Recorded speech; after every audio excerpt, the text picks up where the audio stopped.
Great. Thank you, Kelly. Appreciate the housekeeping. And those of you that I can see people are still coming online here. Welcome to day 2 of UC Statewide Pistachio Day. We're glad you're here. For those of you, I assume you've seen the program. Today's focus is going to be on pest management. So we'll be starting off this morning with a series of disease talks. Then we'll move into the insects a little bit later this morning. So with that, without further ado, I'd like to introduce our first speaker, Flo, as we know him. Trias has been with the university for several years now. He's from UC Davis, is a plant pathologist located at the Kearney Ag Center. So down here in the heart of the issues with pistachios. It's been a huge asset for us at the university. Hopefully you've all had a chance to know him, and looking forward to hearing what he has to say. His topic will be soil-borne diseases of pistachios. So Flo, take it away. Thank you, David, for the introduction. Can you see my screen and hear me? We're all good? We can. Perfect. All right. Okay, thanks, David, for the introduction. So today I'll be getting over some of the main soil-borne disease affecting pistachios in California. So soil-borne disease in California, let's say, have evolved over time. Historically, when all the pistachio trees were grafted on Pistachio atlantica, Verticillium wilt was the main issue, but more recently, some of the main issue in the last 5-6 years since I've been working here that have been found in pistachio are this Phytophthora root and crown rot.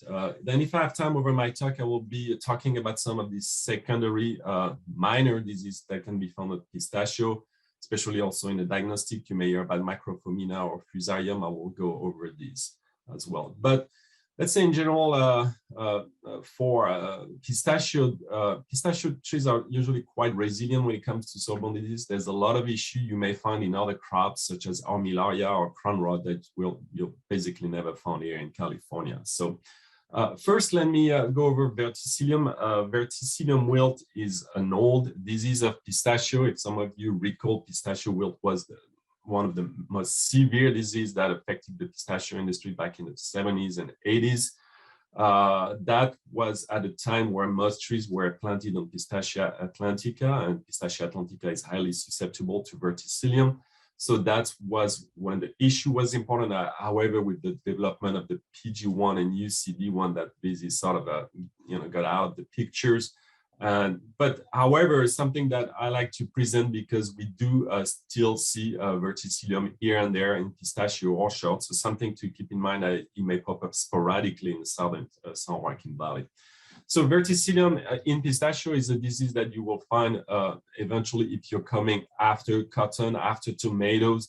Those are hosts that are very common for Verticillium pathogen, the Verticillium thaliae. And it's quite of a complex pathogen, as may have a lot of diverse hosts, including weeds host.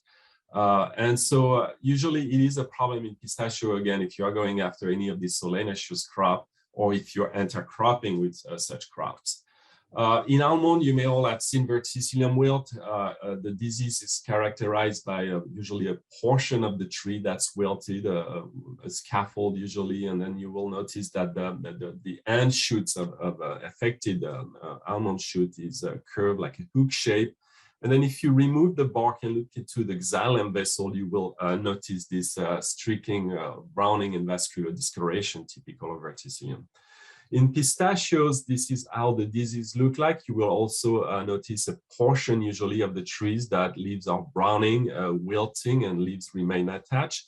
And an easy way to diagnose this in the field is to sort of make a cross section through the infected branch and look for this typical sort of dotting at sort of the external xylem vessels, and some browning eventually in the center. But the dotting is very specific of Verticillium for field diagnostic. And then if you also make a cut with your knife, you will notice this typical black streaking of Verticillium wilt. There's another phase that's also common for Verticillium wilt. It's in that case, the diagnostic is a little more complicated because the typical symptoms are less visible, meaning the wilting. But we call that stage of Verticillium the thin leaf, meaning trees have a poor vigor, usually a slow growth, reduction of the growth and yield.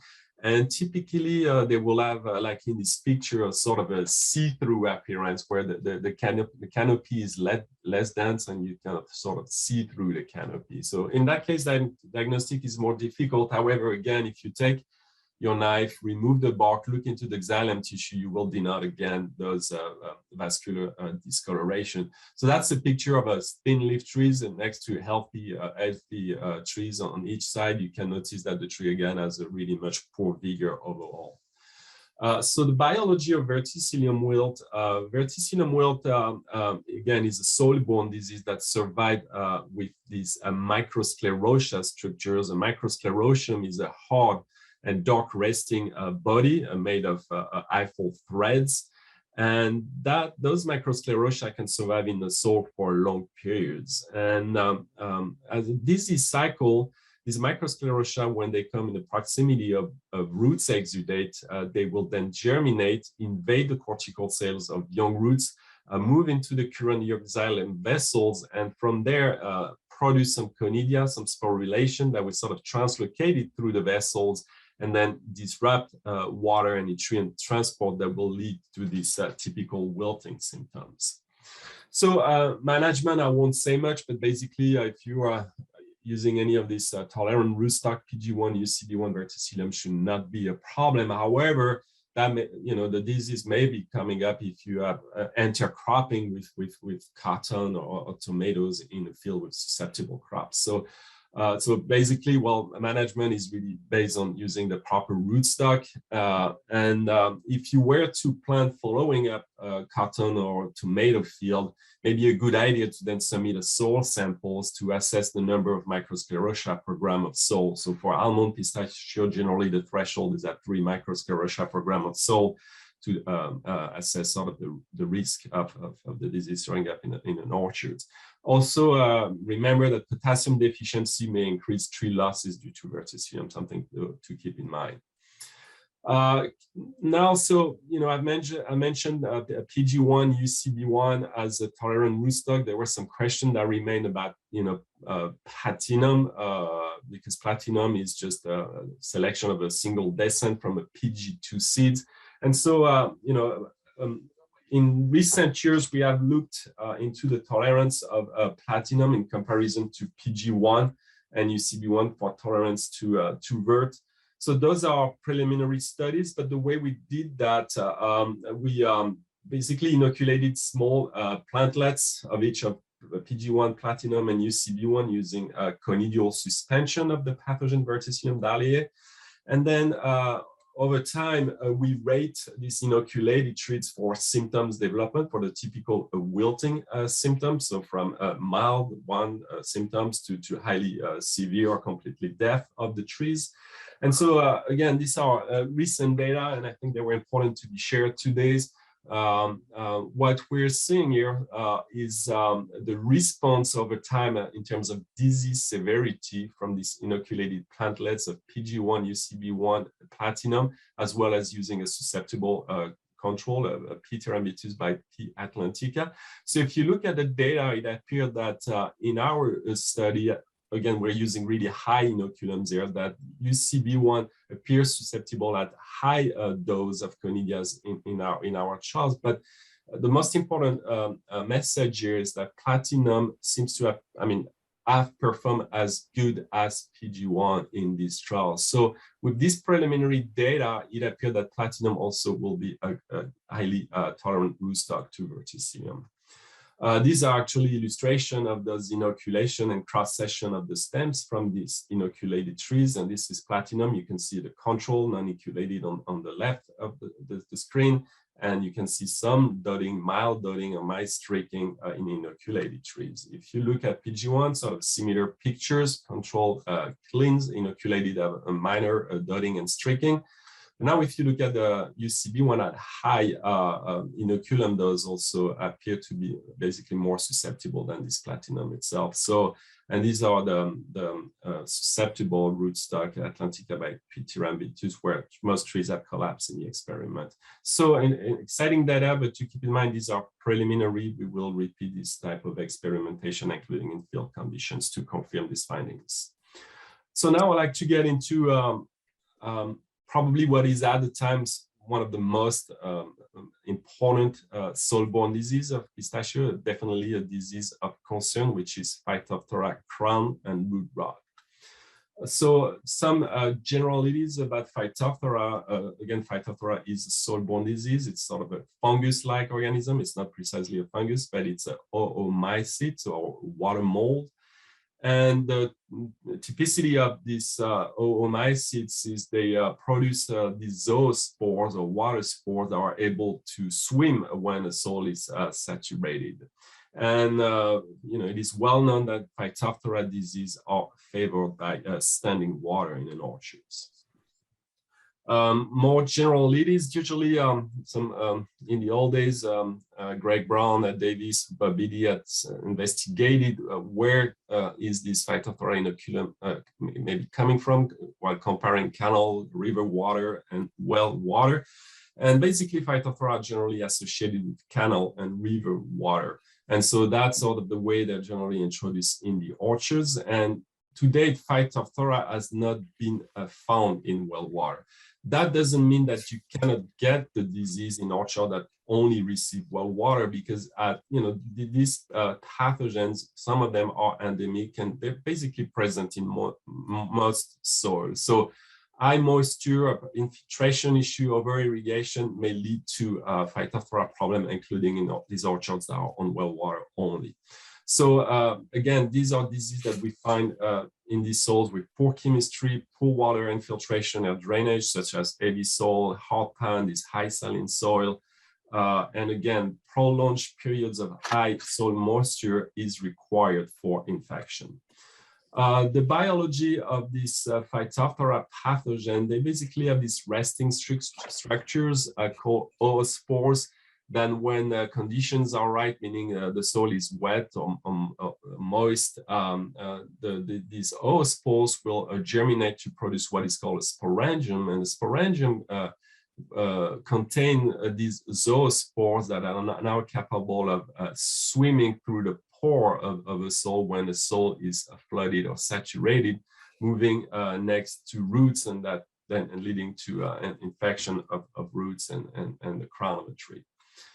So looking into symptoms of this Phytophthora crown rot. So again, in the field, most often time you will find the Phytophthora crown rot phase of the disease rather than root rot. Is more difficult to diagnose in general, but typically you will see this light color beige gumming at the base of the tree, very characteristic of an infection. And once you remove the bark, you will now find the typical rot or sort of cankerous tissues initiating right below the soil line at what we call the root crown. And this crown rot actually, very sort of aggressive and fast growing, and usually can kill a tree over just simply a growing season. So a crown rot infection generally will lead to a full tree death. Again, what I mentioned here is usually when we see the disease in the field, it's really a sort of a more typically a crown rot issue. So all these pictures illustrate where the infection generally initiates. It's generally just below the soil line and really right at the root crown, right at the base of the tree. Generally, that's the area where these infections initiates. And again, field diagnostic is easy, pretty much straightforward. You look for the gumming area, use a hatchet, remove the bark, and you will notice this sort of a typical rotten tissues at the base of trunk on the rootstock portion of the tree. Eventually, this is more rare, but has been known as some also typical symptoms of Phytophthora is this sort of occurrence of concentric growth rings below the bark, which are also typical for Phytophthora. Additional symptoms from a cross section, and that's sort of to understand a little bit the biology of this pathogen. If you look at this black discoloration in the rootstock, that's where basically the pathogen grows right around the cambium area, killing the bark tissue. It's not a pathogen that really progresses into the wood, but as the pathogen develop around the circumference of the trees, then trees are girdle, and thus explaining this relatively fast decline that we see with Phytophthora crown rot. So interestingly, also, it's really an aggressive disease, aggressive pathogen that can kill trees of pretty much all age. We're finding a lot in young trees, second, third leaf trees, but it may also kill mature trees as well as very old trees, where usually in this old orchard there's oftentimes issues of soil compaction through the many passages of equipment, leading to accumulation of water there as well, but really a disease that can affect pretty much all age pistachio trees. Additional symptoms is the gumming, this black gumming. If the pathogen makes its way into the science, you will then notice this larger black gumball in the cyan area of the tree. So I mentioned Phytophthora Root Rot. I mean, this pathogen is also root rotter, although that the diagnostic is more difficult to make in the field, but these are plantlets of UCB1 that on the right side of the screens that were inoculated with Phytophthora compared to non-inoculated plants on the left side of the screen. You can see that all feeder roots are pretty much gone and decades in inoculated trees, and in that experiment trees have died. But so remember, keep in mind also that these Phytophthora also are root rotter and not just only causing crown rot. So we have actually looked into what specific species were present in California. We have now 3 species where the name are confirmed, validated. These are Phytophthora nidarocereae, Phytophthora mediterranea, and Phytophthora taxon walnut. And for your information, this work, if that interests you, was recently published in a plant disease journal. So 3 species in California, and now when we looked at the distribution, this is about all the findings we have had in a couple last years. The species, the disease is pretty much distributed throughout the pistachio growing counties, with Phytophthora nidarocereae being sort of the most widespread species. We also have a problem with this disease, this pathogen specifically affecting almond as well. But basically, these are sort of the distribution, with, again, nidarocereae being the most common and important species. So I've had many talks informing growers about this issue, that we see definitely a rise of this disease in California. And so we may asking ourselves, why is Phytophthora has become so common in the last few years or in the last years? But this is just an illustration of all the farm calls and farm visits I've done in 2021. Just 8 orchards already just over the last summers. And again, all type of trees, all sizes, all ages, collapsing really quickly through infection by this issue. So something serious. And again, we may question, how come this disease has become so prevalent in recent years? Well, it's obvious that the demand for pistachio has increased, more planting have occurred, but it's also clear that a lot of these new plantings are occurring in sort of more marginal soils. And we now sort of assume that probably 20 to 25% of the current pistachio acreage occur in marginal soils. So these are soils with heavy hard pan, soil with high saline and saline sodic soils. All these soils with poor chemistry, poor water infiltrations are soils with issues of Phytophthora. And if you have used that sometime during the history of the orchard surface water, then the pathogen most likely could have been introduced. But again, however, remember, just too much water, poor soil chemistry leading to poor water infiltration, even on a well water irrigated orchard, also eventually sometimes may lead to Phytophthora problems. So overall, over irrigation, too much water, and increased soil compactions are all these issues that can lead to Phytophthora problems. One thing that I like to point out, and one take-home message here, where I always see the disease usually in those 3rd, 4th leaf orchards, when the irrigation line is still very close to the tree. The drip emitter usually stay right here, like on this picture right here at the base of the trees. And so that's generally one where we see the disease. So the message is clear, start moving these lines away from the base of the tree, starting in the 2nd leaf and 3rd leaf of the orchard. Move the emitter away as most every time when I see these issues is because the drip meter is placed right at the base of the tree. So simple message here, but just to move those lines away. 5 minutes, Flo. Okay, so Thank current research on rootstock and Phytophthora, the message here is like we've been looking at rootstock tolerance for Phytophthora in the past 4 years or so. So when we think disease management for Phytophthora, of course, there is water management, as I just mentioned, site selection, chemical treatments, including phosphites. But the main focus of our research in the last few years has been to looking at rootstock tolerance. So we have 3 commercial rootstock available: clonal, UCB1, UCB1 ceiling, PG1, and platinums. So the goal of our research effort was to look mainly at rootstock tolerance to this Phytophthora. And so the way we conduct this experiment, we infect stem, inoculate stems, and look for canker lesion size development. And we also proceed with roots inoculations to determine how much this pathogen can kill the various rootstock. So for this, we work generally with all plant size from smaller to larger trees. And again, we work with platinum, clonal UCB1, and PG1 to determine which rootstock would perform better under a Phytophthora situation. So I've mentioned stem inoculation. In that case, the idea is to put a mycelial plug of Phytophthora and look over time for the lesion size that will develop. Here is some of the first year results. When we look at lesion size in all these infected rootstock, it appears very clearly that platinum had the smaller lesion, meaning that platinum performed better in a situation where Phytophthora was present when compared to UCB1 and PG1. And it appears again here that UCB1 seems to be more susceptible. So we've repeated this work over time.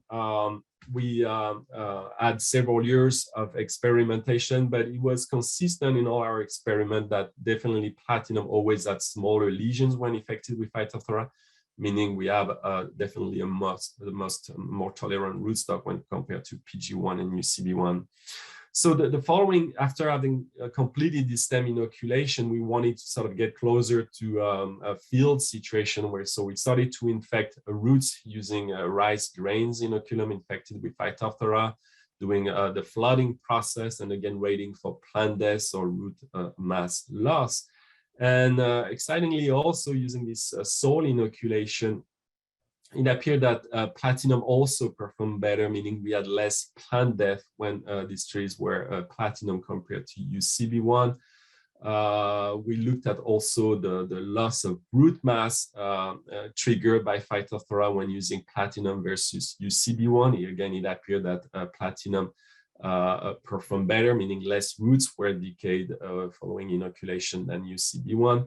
We also compare platinum and PG1 with the same finding, looking at platinum, again, less roots damage, less loss of root mass when you inoculated with Phytophthora than PG1. And then finally, in the sort of a last round of experiment, we started to work with zoospore to then really be really close to natural phenomena, natural infections. And so with this, we flood these young trees in situation where those spores of the pathogens are present. And again, we rate for plant death. Similarly, platinum performed better, a lot less plant died when they were inoculated with Phytophthora on the platinum than the UCB1. And then same for loss of root mass, again, a lot less rot were decayed using platinum. So now this is a sort of a final picture here again, where we perform soil inoculations. We did see a lot less root loss with the platinum again, but very interestingly on this sort of right pictures here, when we look at crown rot symptoms development, no crown rot developed in the platinum, where almost 100% of the UCB1 and 60% of the PG1 plants develop crown rot symptom. So just to conclude on this, it's very clear that platinum is a rootstock of choice in situation where Phytophthora crown rot in California may be an issue. Exciting also when we look at platinum against Verticillium, it did perform as well as PG1. So it seems like overall we have definitely some promising results here in terms of soil-borne disease management when it comes to the selection of platinum in comparison to the other rootstock. Very quickly, I mentioned minor disease in California. I'll just say a few words on this. This name has showed up in, diagnostic from a lab or something. There are secondary or minor disease, but eventually we have seen Microphomina shortcall rot. In this case, the disease consists of these black discolorations at the base of the trees and collapse of trees. The pathogen is called Microphomina, and just as Verticillium, he also produced Microsclerotia. And it seems that it's a disease we've seen in really hot summers and around the drought periods. In California, we've seen Microphomina mainly in the southern part of the state, in the Kern County. And again, it's a disease that we see coming up after other issues. Sometimes in the case where a gopher had damaged the tree and then Microphomina take it over, so killing the pistachio trees. Same with Fusarium. We have, a lot of time you will find Fusarium in pistachio trees, a lot of diverse species. If you inoculate these in pistachio trees, they also, some may be quite aggressive, but nevertheless, it seems like a lot of these species oftentimes are secondary to like a Phytophthora issue, of coming right after and sort of finishing the jobs in terms of killing the trees.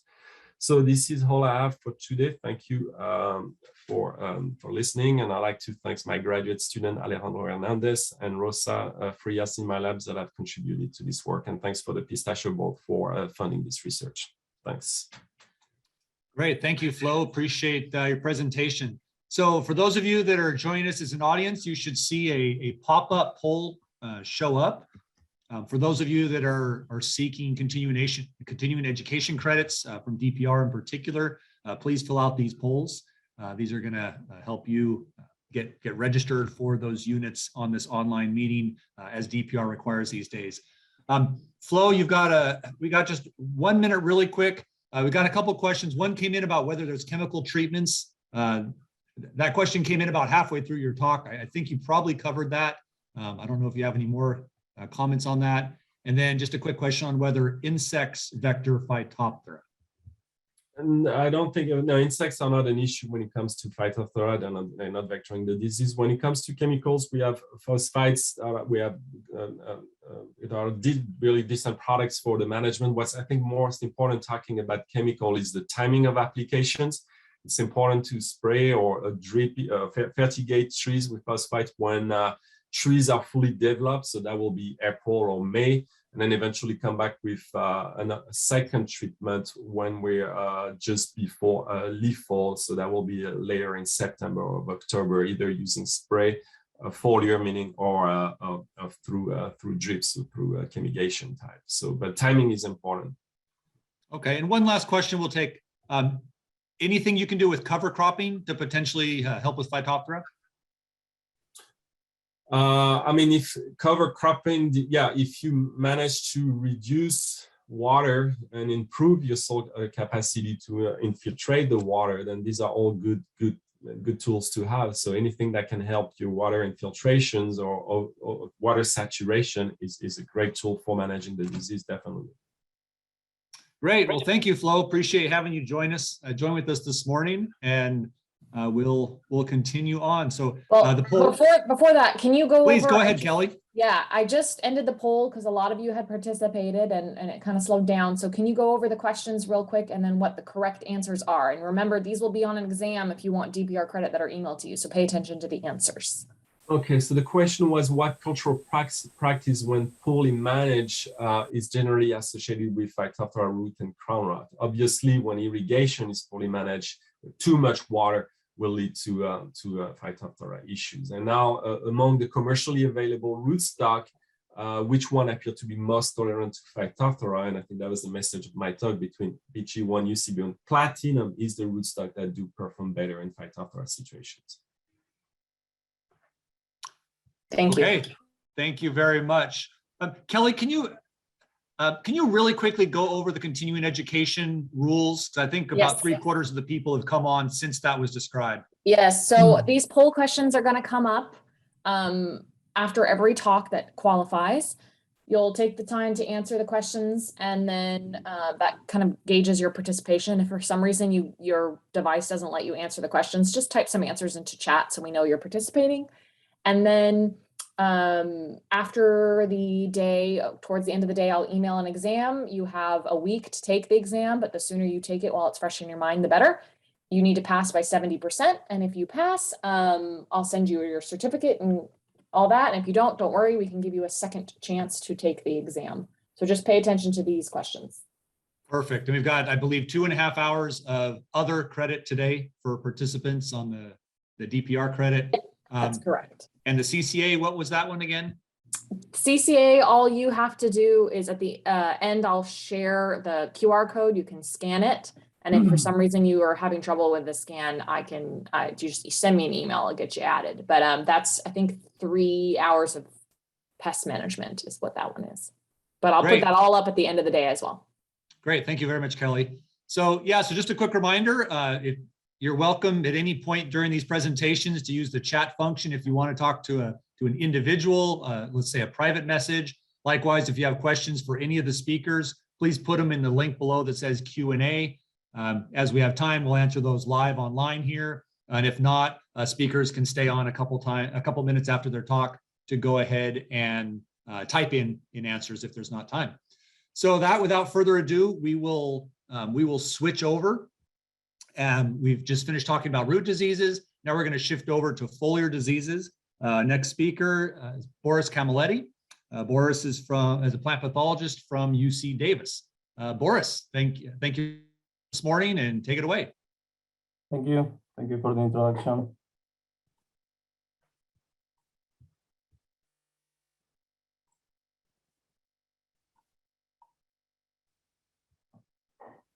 So, good morning, everyone. Today, I'm going to talk about Altamaria leaf blight in pistachios that continue being a major problem in the pistachio industry.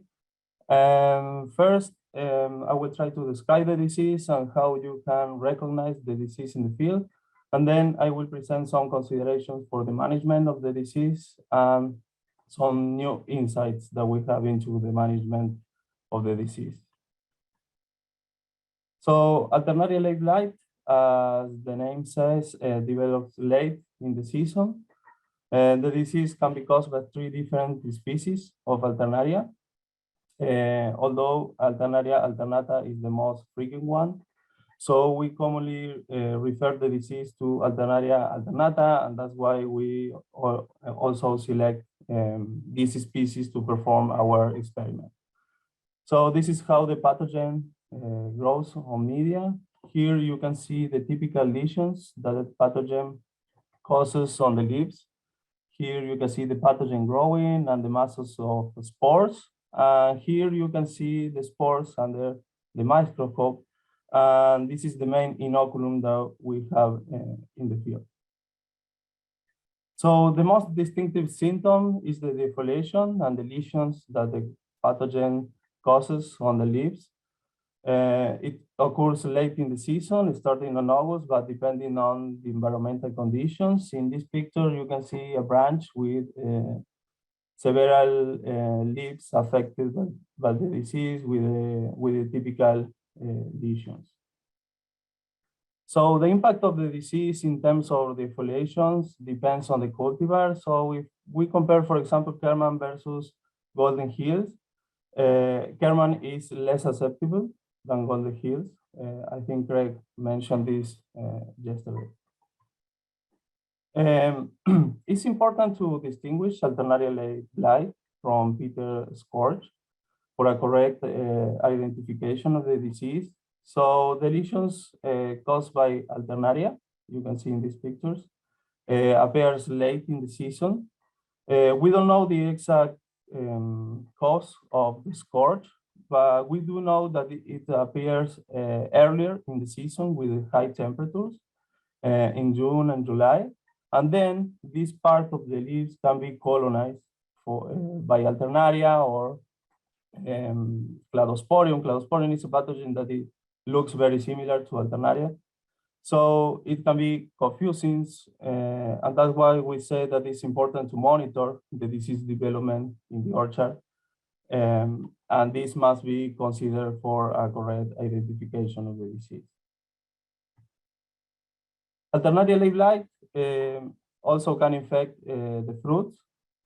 It's important to distinguish Alternaria from other diseases like Botrospharia.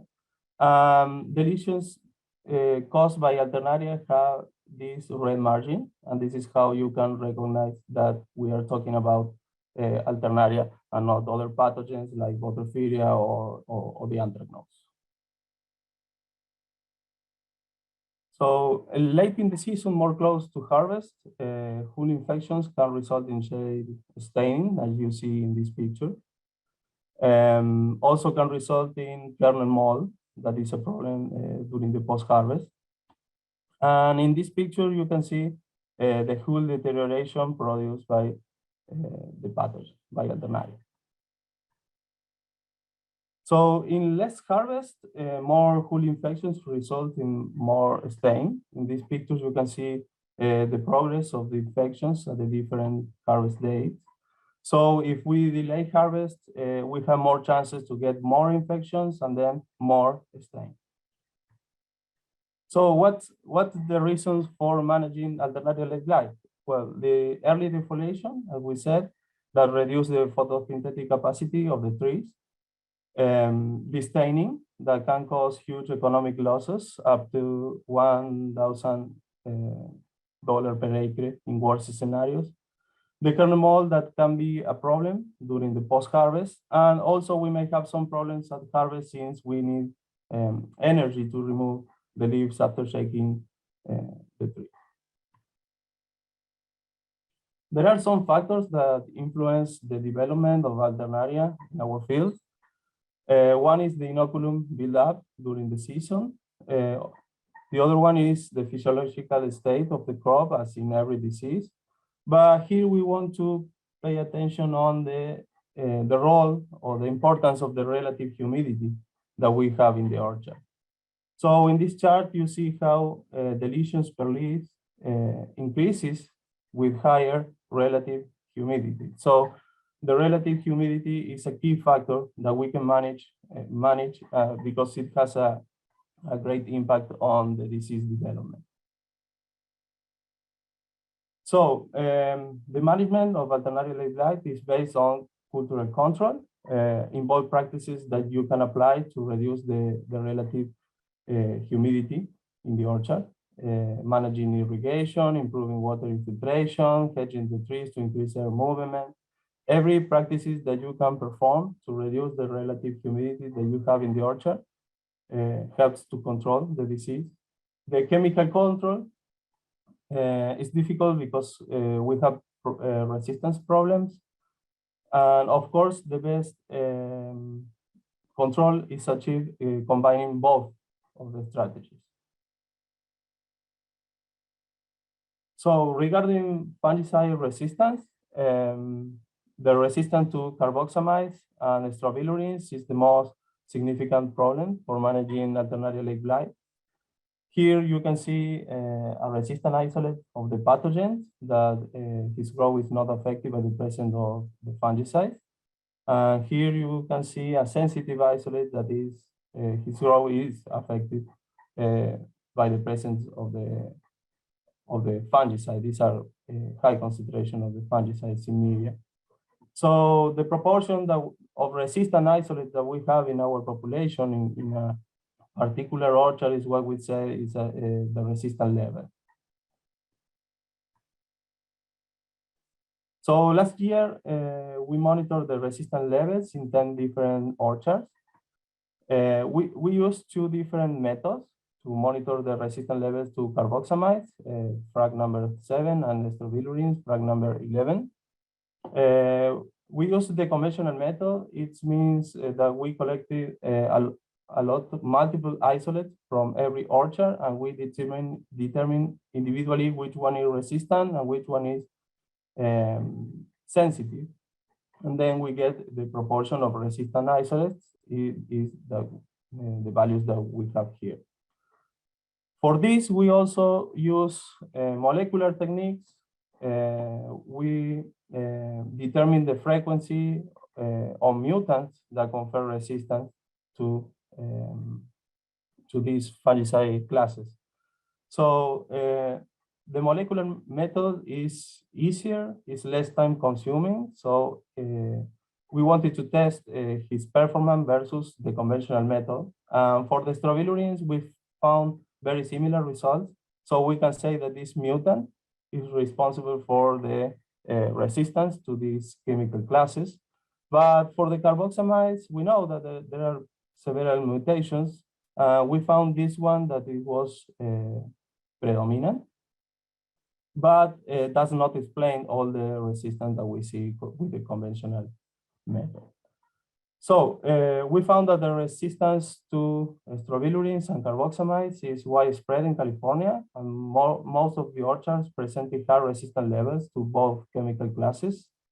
So if you want to monitor your resistance levels in your particular orchard, you can bring samples to our lab here at the Kearney Agricultural Research and Extension Center.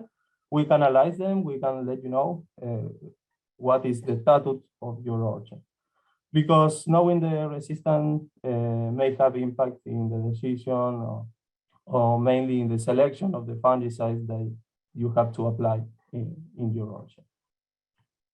So given the high resistance levels detected, we selected 24 Alternaria alternata isolates that were resistant to both chemical classes. It means that these isolates had multiple resistance.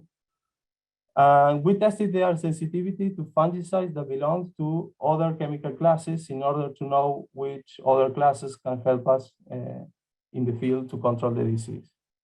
We found that the isolates were highly sensitive to cyprodinyl and metconazole that belongs to classes number 9 and 3. These fungicides require the less amount of pesticide to control the pathogen. So we said that they were the most effective compound. So we decided to perform a trial to compare two different fungicide programs. One of the programs used active ingredients that belong to classes number 7 is the carboxamides and the strobilurins, number 11, the one that have the resistant problems. And the other program used active ingredients that belong to the classes number 3 and 9, as we said, the most effective classes against the resistant isolates, the isolates with multiple resistance to both chemical classes.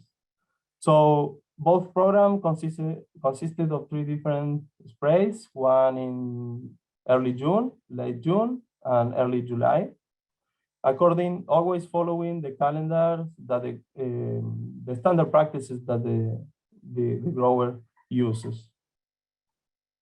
So for the evaluation, we were focused on the disease severity scores, and also we measured the defoliation. It means the number of leaflet per square meter. So the results show that the disease was more severe in 2019 than in 2020. It can be observed in the disease severity score and the defoliation. In both years, the program using the active ingredients with the resistant problems control the disease better than the other program that use the active ingredients that don't have the resistant problem. So we observe the same results, less defoliation for this program in comparison with this other one, but only for the year where we had a severe disease. So despite the resistant problems, the program using carboxamides and strobilurins fungicide is still effective, but the result highlights the importance of combining fungicide classes to reduce the impact that we have to this, the impact of the resistance on the performance of our fungicide. So last year, we also performed a fungicide trial to evaluate the performance of fungicides with recent registration, some other experimental compounds, and more products that are already registered for their use in pistachio. We evaluated a total of 17 treatments. We follow our calendar-based program This one spray in June, one in early July, and one in early August. The resistance level here in our orchard is high for strobilurins and moderate for carboxamides. That must be considered. Here, our plot is planted with Kerman pistachio, and for the evaluations, we evaluated the disease severity using our scale. So usually we recommend to use products that have efficacy scores higher than 4 or close to 4. In this trial, we observed that Mivelia had a very good performance. And we also observed that Serenade, the biofungicide, improved the performance of Luna experience. However, here we have a bunch of products that didn't differ statistically from the best treatment. So this product can be used in our fungicide programs to control the disease. So this is a more extensive list of products. This list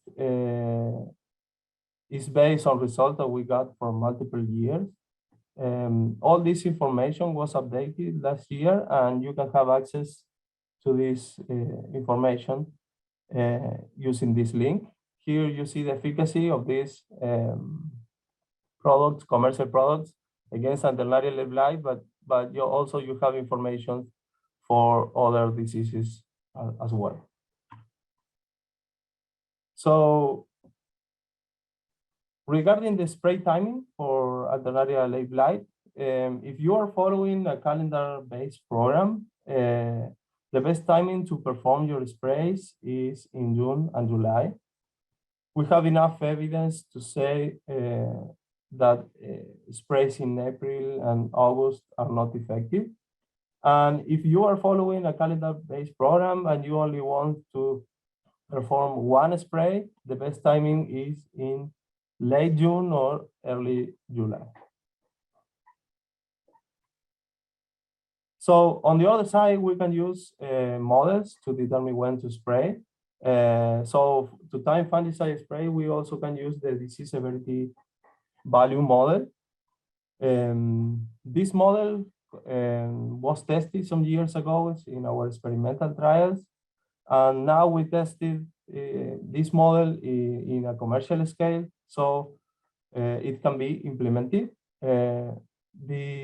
These models consider two weather parameters. One is the mean air temperature, and the other one is the leaf wetness duration or the leaf wetness hours that we have every day.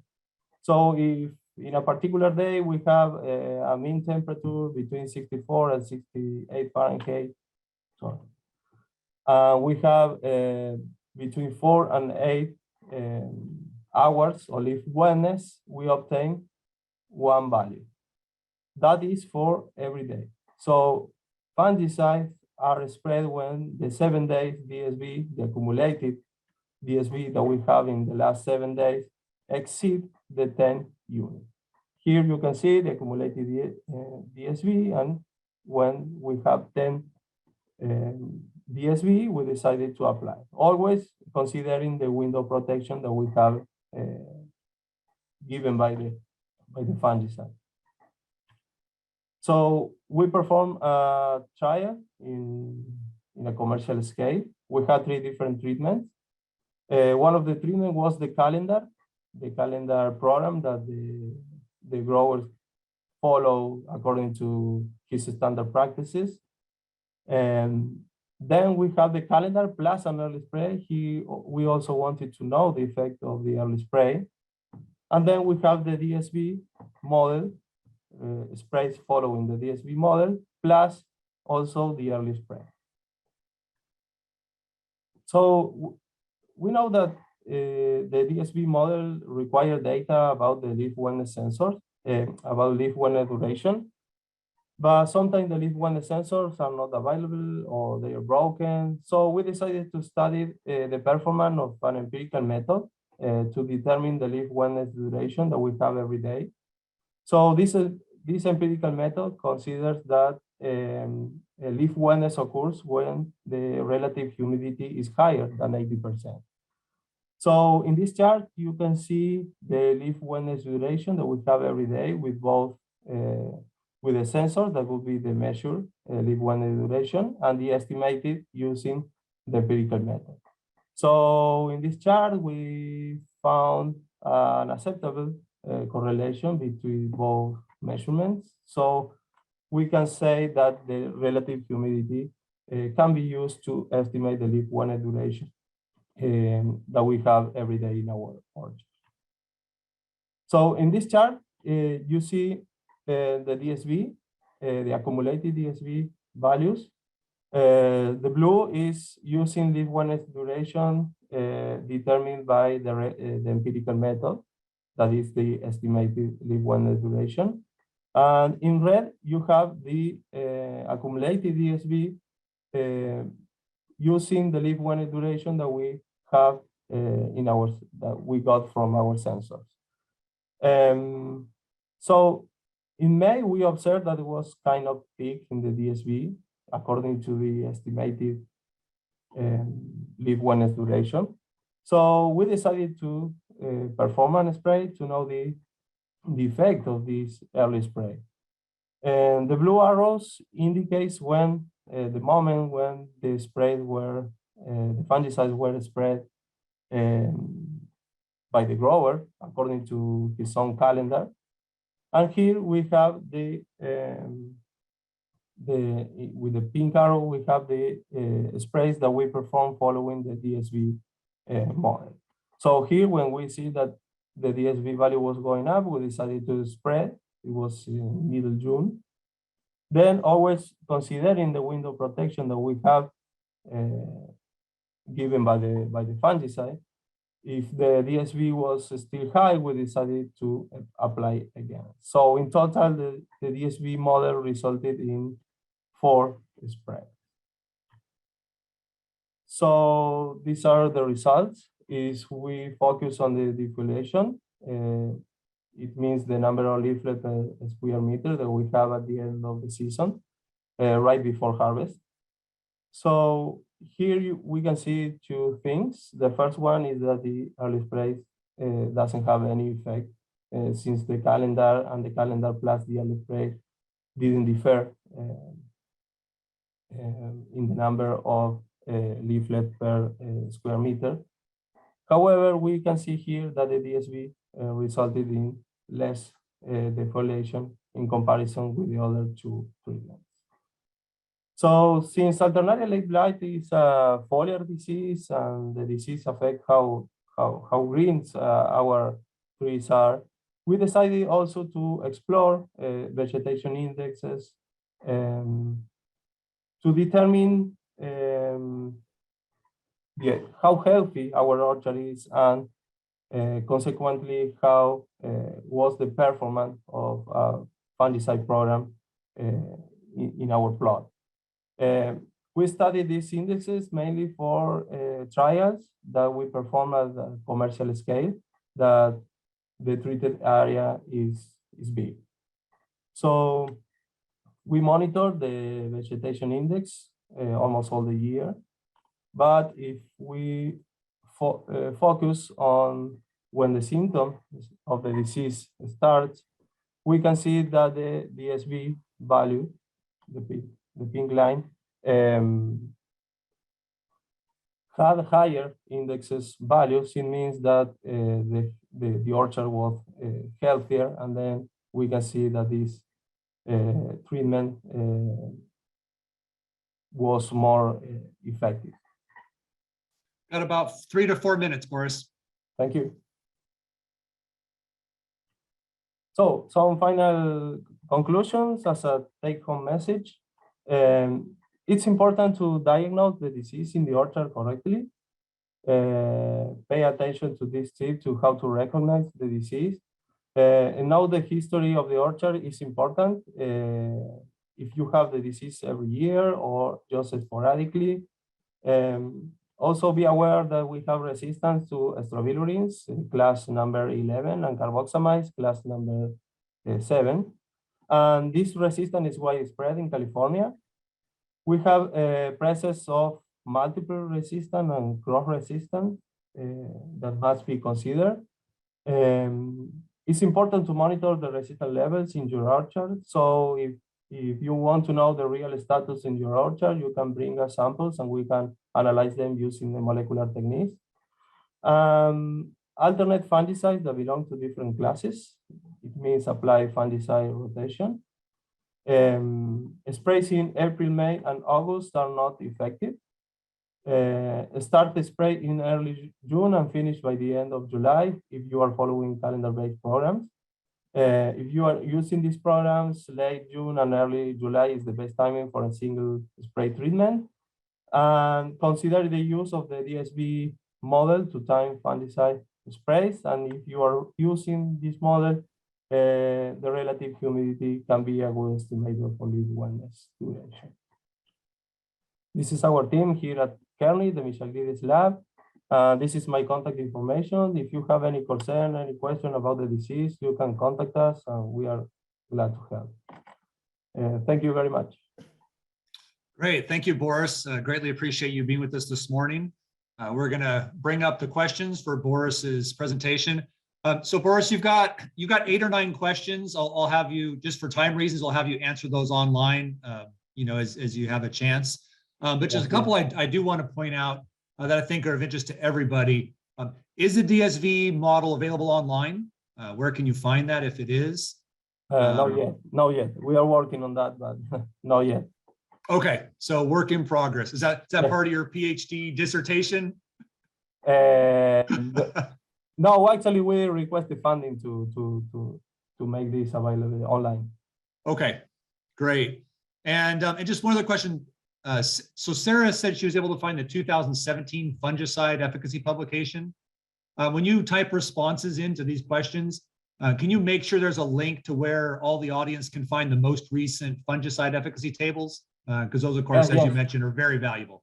Yes, I can share the link on the chat. Thank you. Great, thank you very much. Thank you. All right, let's wrap up the polls. The people are still answering, so let's give it, maybe take one more question while we're still one coming more in. question. Okay, well, a lot of the questions fall in the category of, if I'm going to spray twice, what should I spray and when should I spray it? I think you answered those questions. Some of those questions came at the beginning of your talk before you covered that. So I'm going to pass on those ones. But I do like the question, leaf wetness. Does leaf wetness correlate with humidity? And can it be used to predict spray dates? Yes, the relative humidity can be used. So actually, if you don't have a leaf wetness sensor, it's the best method that you can follow is just checking the relative humidity, and because there is a good correlation with the leaf wetness. However, our work was focused on, which one is the level that says, we have presence of leaf wetness. And we found that the best, like the line that you can use is 80%. So if you have more than 80% of relative humidity, you can say that you have leaf wetness. And the correlation was acceptable, but at the end, it almost didn't affect the decision if you have to spray or not. According to both models, using the sensor and using the relative humidity, the decision was the same one. Great. Well, thank you very much. So can you take a moment here just to go through the 2 questions and the answers? Yes. So the first question was, what weather parameters does the DSV model consider? It's the mean daily temperature and the leaf wetness hours. Which ones? And the second one was, which fungicide groups were addressed for the management of fungicide resistance in Altamaria populations? And the answer is the QOI fungicides, so frag number 11, and the SDHI or number 7 or carboxamide. Well, great. Well, thank you very much. Appreciate you being here. Appreciate you answering the rest of the questions online. Yeah, sure. Just make a note of that. Some of these questions are sort of the, what do I spray? When do I spray it? Questions that are obviously site specific. It depends on where you are and what your situation is. But in order to help you, just remind you that these presentations are being recorded. They will be posted online at future dates. So if you want to go back and stare at some of Boris's fungicide trials that have 15 or 20 treatments and sort of stare at those results and really try to absorb that, these presentations will be available for you to go back and pause any slide you want to and spend whatever time you need to get that information. So great, thank you, Boris. Great, thank you. All right, well, now we're going to sort of transition a little bit I'll call it a hybrid between our diseases and our insect section. Our next speaker is Themis Michaelides. Themis comes from, works at the UC Kearney Ag Center. Themis is going to be talking about aflatoxins, which of course are diseases, but also are associated with insects. So we're gonna allow you to be our pathology, entomology, both at the same time this morning, Themis. Glad to have you here this morning, and take it away. Thank you, David. Let me share my screen. Perfect, Okay. you're ready to go. So I'm going to talk on the aflatoxin management in pistachios, successes, challenges, and more that we had over the years. The main people that involved in this are Ramon Jaime and Pami Sang, postdocs and project scientists, and also we have assistants, Dan Lake and Giuseppe Fiore, that help us with this project. But over the years, we had several people that really did research in order to advance our control methods to manage aflatoxin. Aflatoxins are mycotoxins that produced by specific fungi like Aspergillus flavus and Aspergillus parasiticus. We have a group of aflatoxins produced, for instance, from Aspergillus flavus, the B1 and B2, and this depends on the formula of the chemical formula of the compound. And the Aspergillus parasiticus, in addition to B1 and B2, produces the G1 and G2. Because these aflatoxins are very toxic, very potent, they are regulated by governments, and in fact, the regulatory limits are very strict. In the United States, we have for total all the aflatoxins 20 parts per billion, and in Europe 10 for total, and B1 8 parts per billion for pistachios and almonds that are for direct consumption. Notice here that the limits for these walnuts and dried fruit, and also for figs, are even very strict, stricter than the other nuts. So this is a slide from the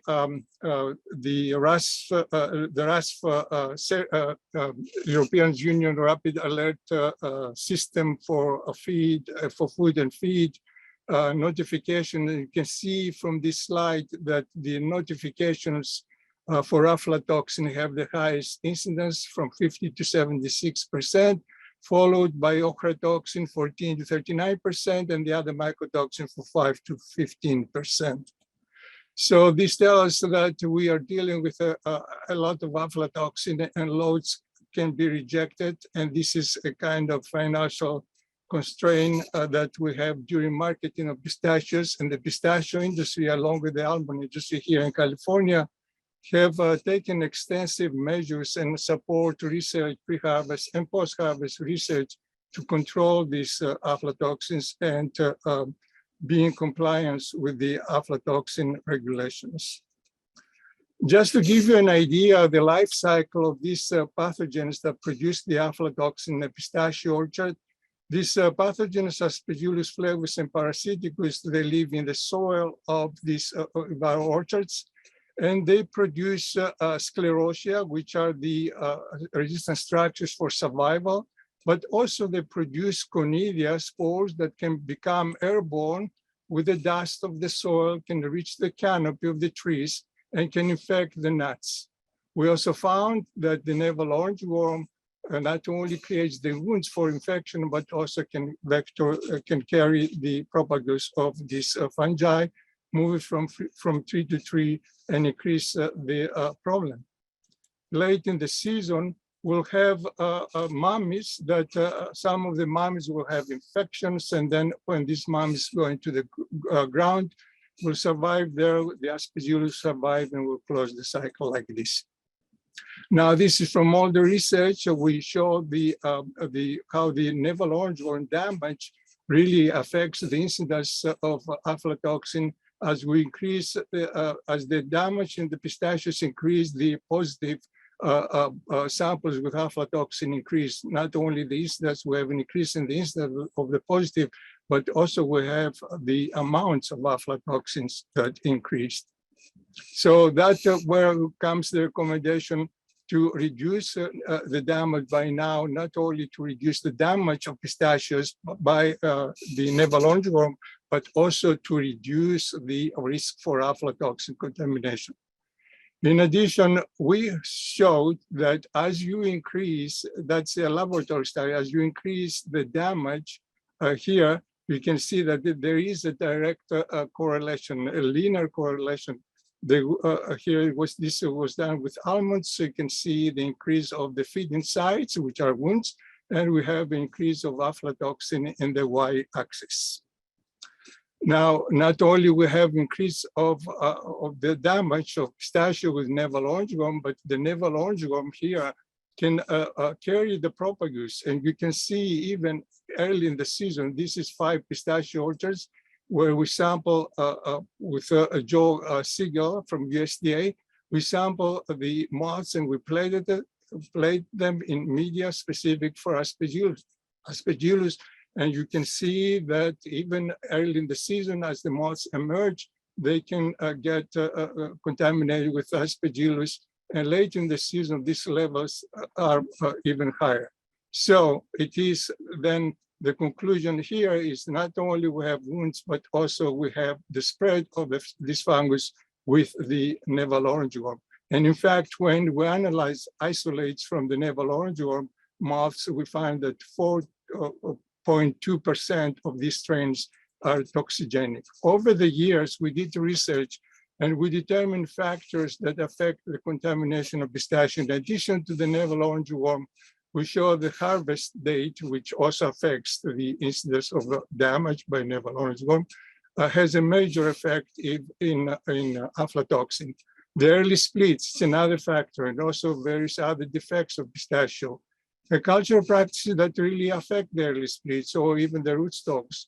The location also plays a role. We have hotspots in Fresno, Madera, Merced counties, where consistently we see more aflatoxin production. And also the year, we have an on year or off year. The off years are more problematic than the on years. So this is an example here from the delayed harvest. You can see in this experiment, as we delay the harvest, 1 week here, 2 weeks here, from 22nd of September, you can see we have also the increase of the incidence of positive samples and also the amounts of aflatoxins increase as we delay harvest. In fact, the reshakes will have the highest incidence of positives and also the higher amounts of the aflatoxin amounts. Now, the early splits, for those of you who do not know, early splits are these nuts that prematurely split, who have the hull and the shell split, and they expose the kernel along the suture here. And these are a very good source for infection by aspergillus fungi and also by infestation by the Navel Orange worm. We found that this is a good substrate, not only this, but also the pistachios, to support aspergillus species, and we had up to 15 different aspergillus that can grow on pistachios. This graph here shows how the stage 1 phenological stage of pistachio fruit development affects the early splits. We did experiments and we showed that if you stress the trees early in the season, at stage 1, then you'll increase the levels of early splits. And that is a study that we did with David Goldhammer years ago.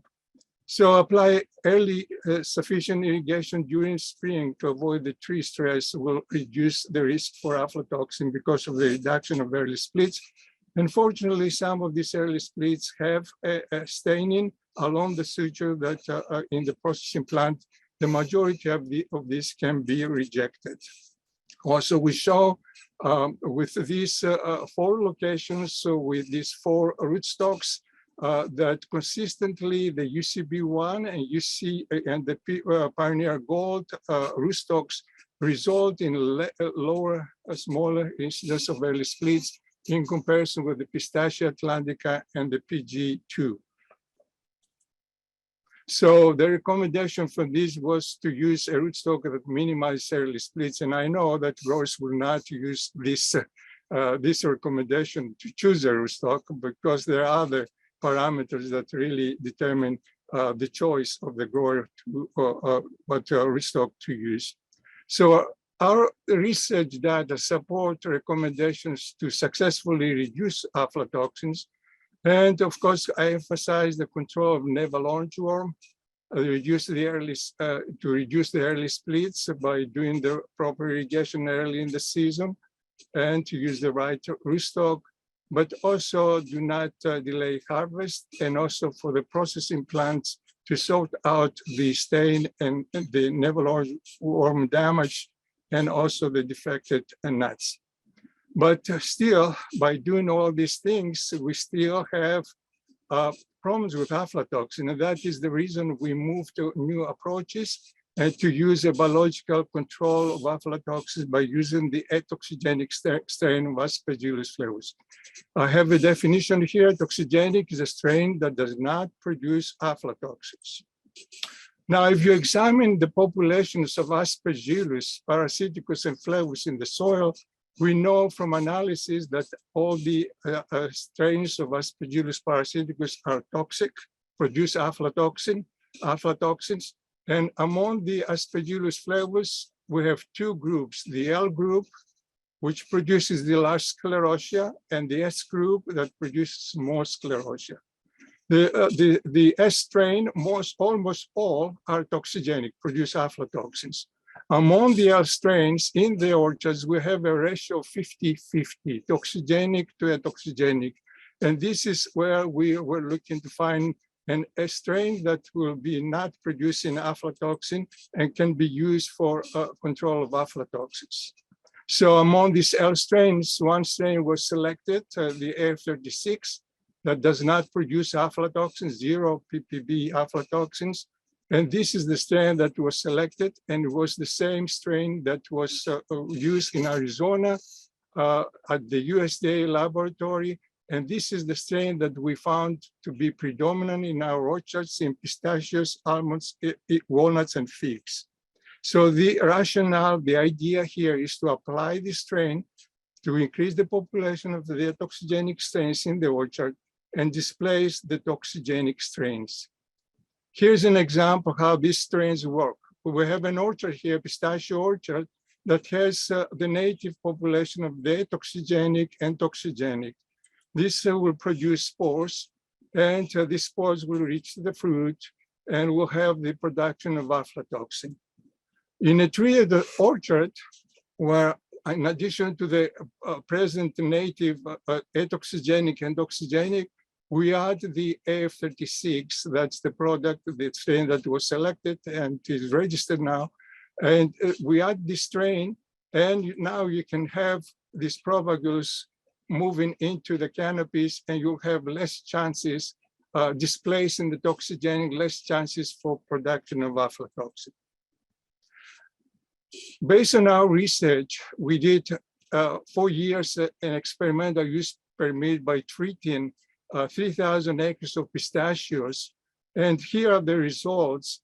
And in these studies, we showed 90 to 95% displacement by analyzing the soils. As you mentioned, that the strain, this product is applied on the soil.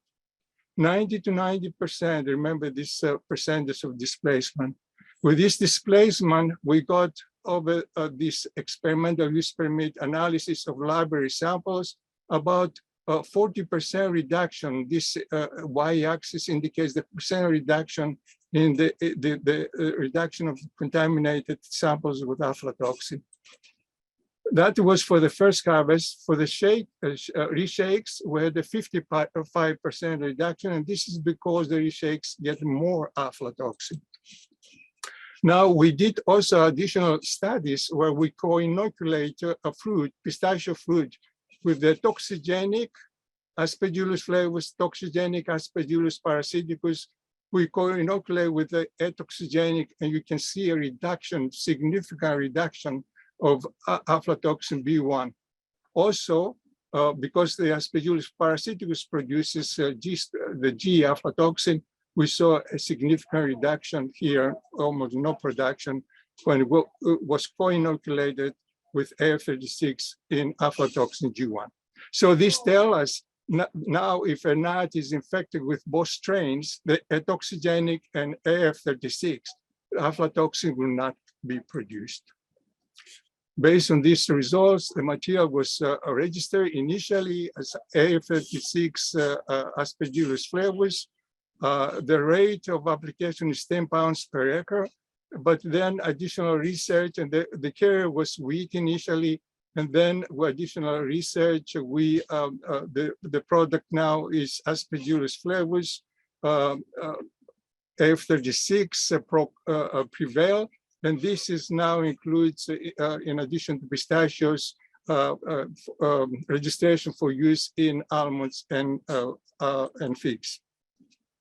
Remember, I told you that the displacement in our initial experiments were 90 to 95%. Well, in Arizona, where this material is applied to reduce aflatoxin in cottonseed and corn in Texas, they get consistently 80 to 90% displacement, and that results in very significant reductions of positive samples for aflatoxin. You can see here what kind of correlation they get. As we increase the AF36 on the ground, we can have a significant reduction of aflatoxin amounts produced.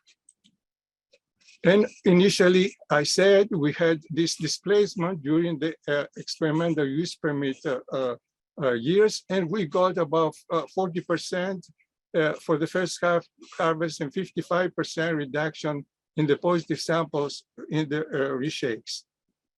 Lately, after this experimental use permit, we cannot achieve the 90 to 95% displacement.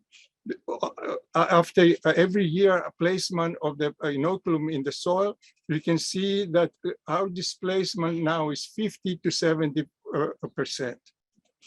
I don't know the reason for that, but we do have some partial explanation that we are dealing with a different system and not with crops that really close the canopy and the relative humidity is high, where the sporulation of the product is very significant. So then we move, in order to increase this displacement, we move to area-wide long-term biocontrol using the atoxygenic strain, thinking that perhaps if we treat small plots, we have interference from non-treated orchards. In this experiment, we had a non-treated area where only the pistachio, large acreage of pistachio was treated, but the almonds were not treated. In this other area, this block with the green lines, both the almond and the pistachio were treated. Here, the analysis of the isolates. In the non-treated area, remember, the pistachio was treated. That's the almond that was not treated. We have some A56 there. Toxigenic is indicated with the red bar. The pistachio were treated will have an increase in the toxigenic strain. In the other area, you can see that both the almond and the pistachio were increased significantly, although they received the same rate of application, but you can see much higher levels of displacement.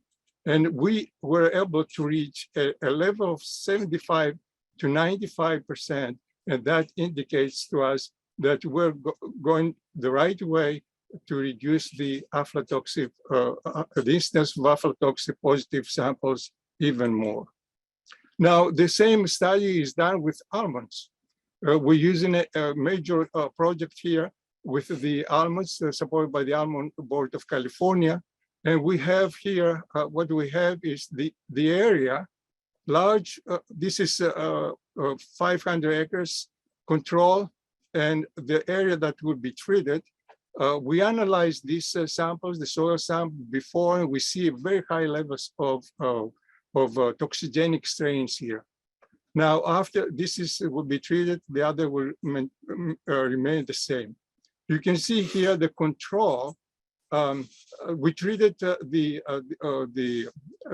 this area here, the almond here, and you can see a significant increase of the atoxygenic up to 80% displacement. That's what we want, very high displacement, and reduction of the toxigenic.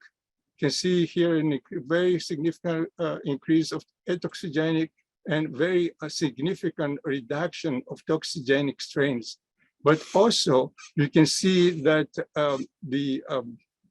here that we have an effect also in the control from the treated area, where we have a little higher atoxygenic here in the non-treated area, but the toxigenic here remain the same.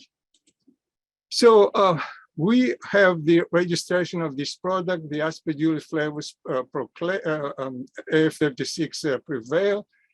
This is registered for pistachio, almond, and figs for California, Arizona, New Mexico, and Texas. It is produced by the Arizona Research and Protection Council.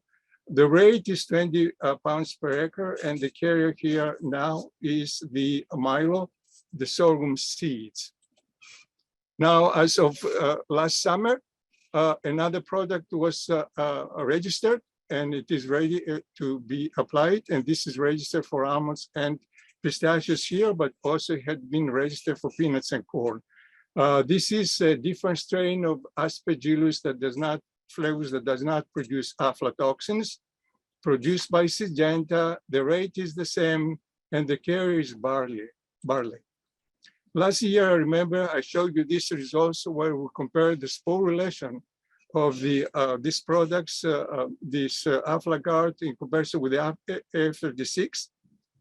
The green lines here under different temperatures and the different soil water content. 21% is the field capacity, and this y-axis shows the spore relation index.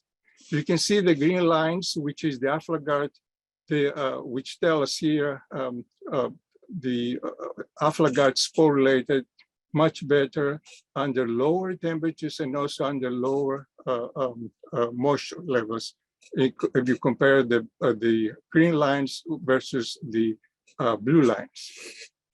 Now we did more experiments now with relative humidity. And yeah, 3 to 4 minutes, Themis, thanks. Yes, yeah, we're finishing. We found out that at 100% relative humidity and 96.5%, the Aflagard spore relates much better than the AF36. We have the same effect in 91% relative humidity, and below 91%, we do not see any sporulation of either product. Here is a comparison. The different relative humidities, you can see that below 91, no sporulation, but from 91 to 100%, the Aflagard sporulates much better. The other problem we notice is there are some differences in predation of the seeds in the orchards. Previously, we show you that the ants, beetles, and sawbugs damage the inoculum we apply in the orchard. We did some experiments here, and we found out that when you have spore-related inoculum, the ants or the beetles do not attach, they do not damage that. But we have the inoculus intact. We found that the AF36 is damaged within 24 hours. You can see almost 100% damage here, while there is very little damage in the Aflagard. In the Aflagard, yes. It seems that the beetles here have the ants have a preference for the AF36. We do not know the reason why. In this experiment where we apply side by side this AF36 and Aflagard, and there was a source of ants. Within 24 hours, the F36 disappeared while the Aflatoxin was intact. But after several days, we saw that the ants came back and also removed the Aflatoxin.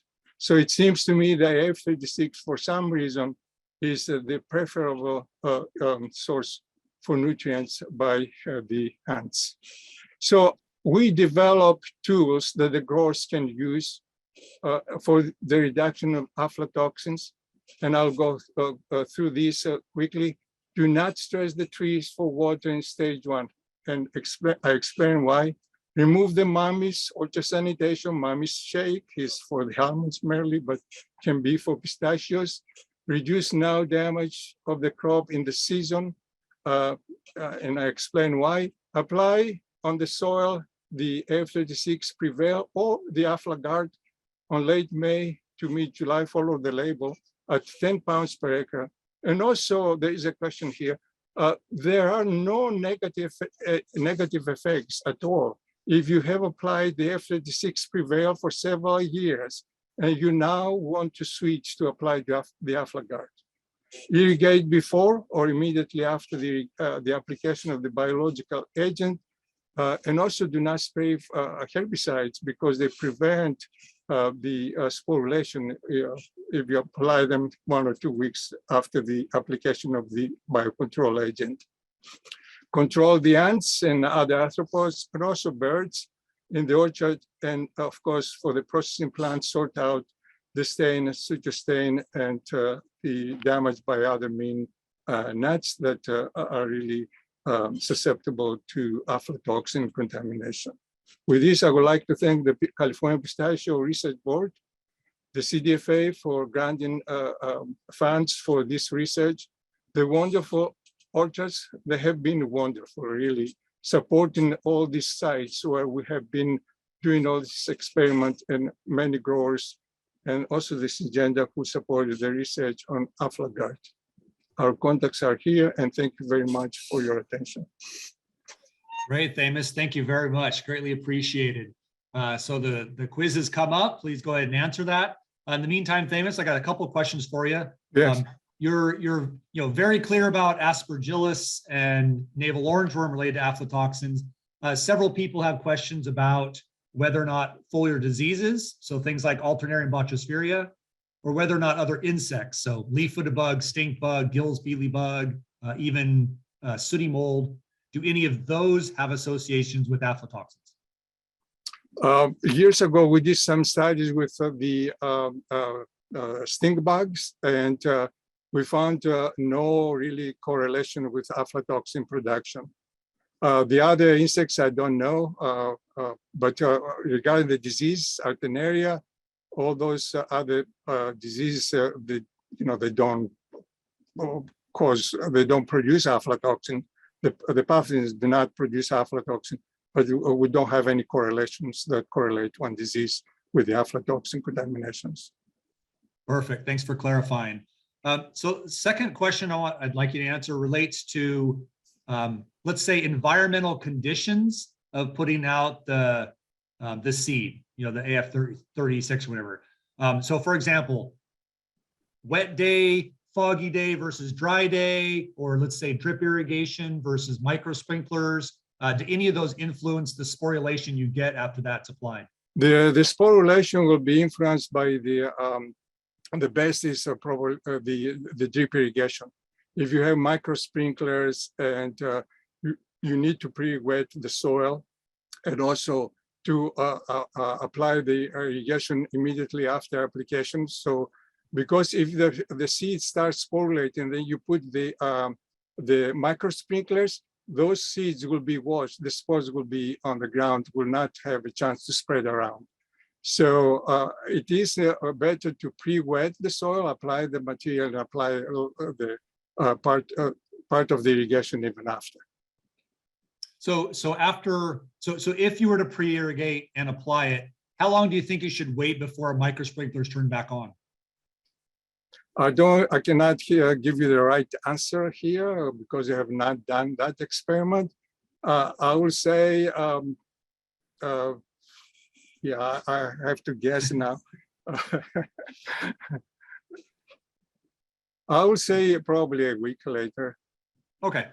Yeah. Yeah, your best guess is probably the most educated guess we could come up with. So, But yeah, but the thing is to have this the seeds sporulating right away.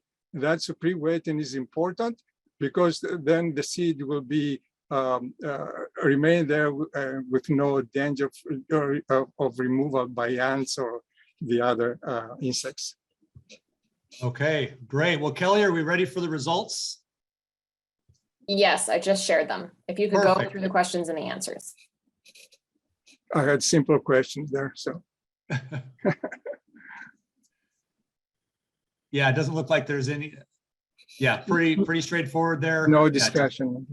Yeah, no discussion needed. 10 pounds per acre. I think the few people that missed that one can. Yeah, can maybe the easily third correct. question. Can you just go over the third question? Oh, let's. Okay, the third question is ground application.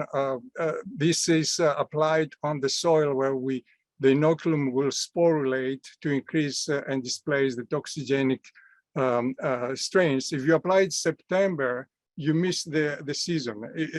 You may increase the levels for next season, but it will not be so much. So the application should be done from May to July, mid-July, as the label indicates. Canopy applications, we're experimenting now with canopy applications, but not the inoculum, this inoculum. We're experimenting with spore suspensions of these fungi, putting the spores directly on the canopy. So Thamus, so you just answered question number 2. Can you scroll down to question number 3? Because that's where there was a little more confusion on what the right answer is. Oh, I didn't see the number 3. There we go. How much aflatoxin the biostyles produce flavor strain efforts produce? That should be very simple because I heard in the slide 0 parts per billion. Okay, that's the whole principle of atoxygenic. Atoxygenic means does not produce toxin, 0 toxin. We don't want to put something that really produces toxin to increase the toxin, the aflatoxin in the orchard. Right. Yeah. If I don't know how they missed that.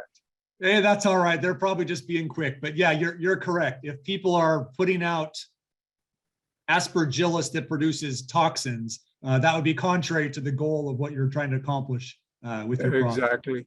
Yeah. Great. Well, thank you, Thamus. Glad to have you. And Thank you. yeah, there's a couple more questions online if you wouldn't mind answering those. And Kelly'd like you to click any question that you felt like you've already answered also, so it can be cleared from the queue. Thank you. Okay. Well, I'm up next, so I will bring up this presentation. There we go. Great. So now we're going to transition fully into the entomology portion of this morning, talking about Gill's mealybug. Brief, just a 20-minute presentation to try and go through this fairly quickly. I've been asked specifically to talk about the insecticide part of things. So I'm not really going to go into biocontrol and what the impact is on yields and those kinds of things. It's very much a chemical control focused talk. And just as a background, of course, Gill's mealybug is a significant pest. It's now statewide. Within the last 20 years, it's pretty much gotten everywhere. Certainly not in every orchard, but in at least one or many orchards in all regions. And the management practices that we have for this pest are really based on research that was done back with the California Pistachio Commission from 2005 and 2007. That's now more than 15 years ago. It's still very applicable. At the same time, there's some revisiting that needs to be done on this topic. And that research focused on several things. How many generations does this pest have? If you'll recall, this was a new invasive pest in California. The only literature publication on this species at the time was the one that defined it as a new species. So we pretty much came in knowing nothing. So we went through and figured out how many generations it has, what its density is throughout the season, what life stages are present at different times of the year, how synchronized those are. where are they located at different times of the year within the tree, the impacts on the crop. And then we did work on insecticides, treatment thresholds and what to spray. And I'll summarize all of that 3 years of work into what has been sort of universal for the last 15 plus years. And that is treat for Gill's mealybug, for when you need to treat for Gill's mealybug around the last week of May. Now, why is that? First of all, that's the peak crawler emergence of that particular generation. We know that crawlers are highly mobile. That means as they're moving around, they're getting exposed to pesticides.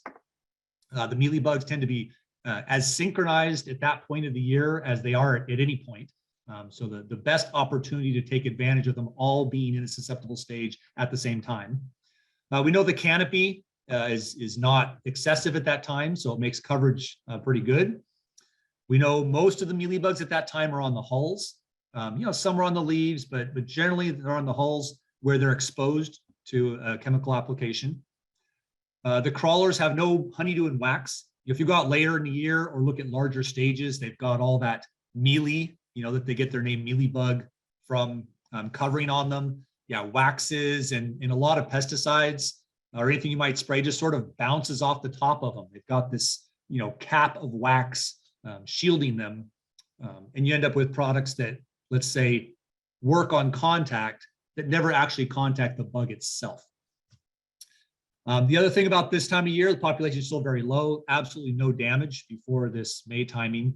And historically, one insecticide at this timing was a one and done, definitively when this research was done. And just to show you how clear that was, these are data from, this is a trial from back in 2005.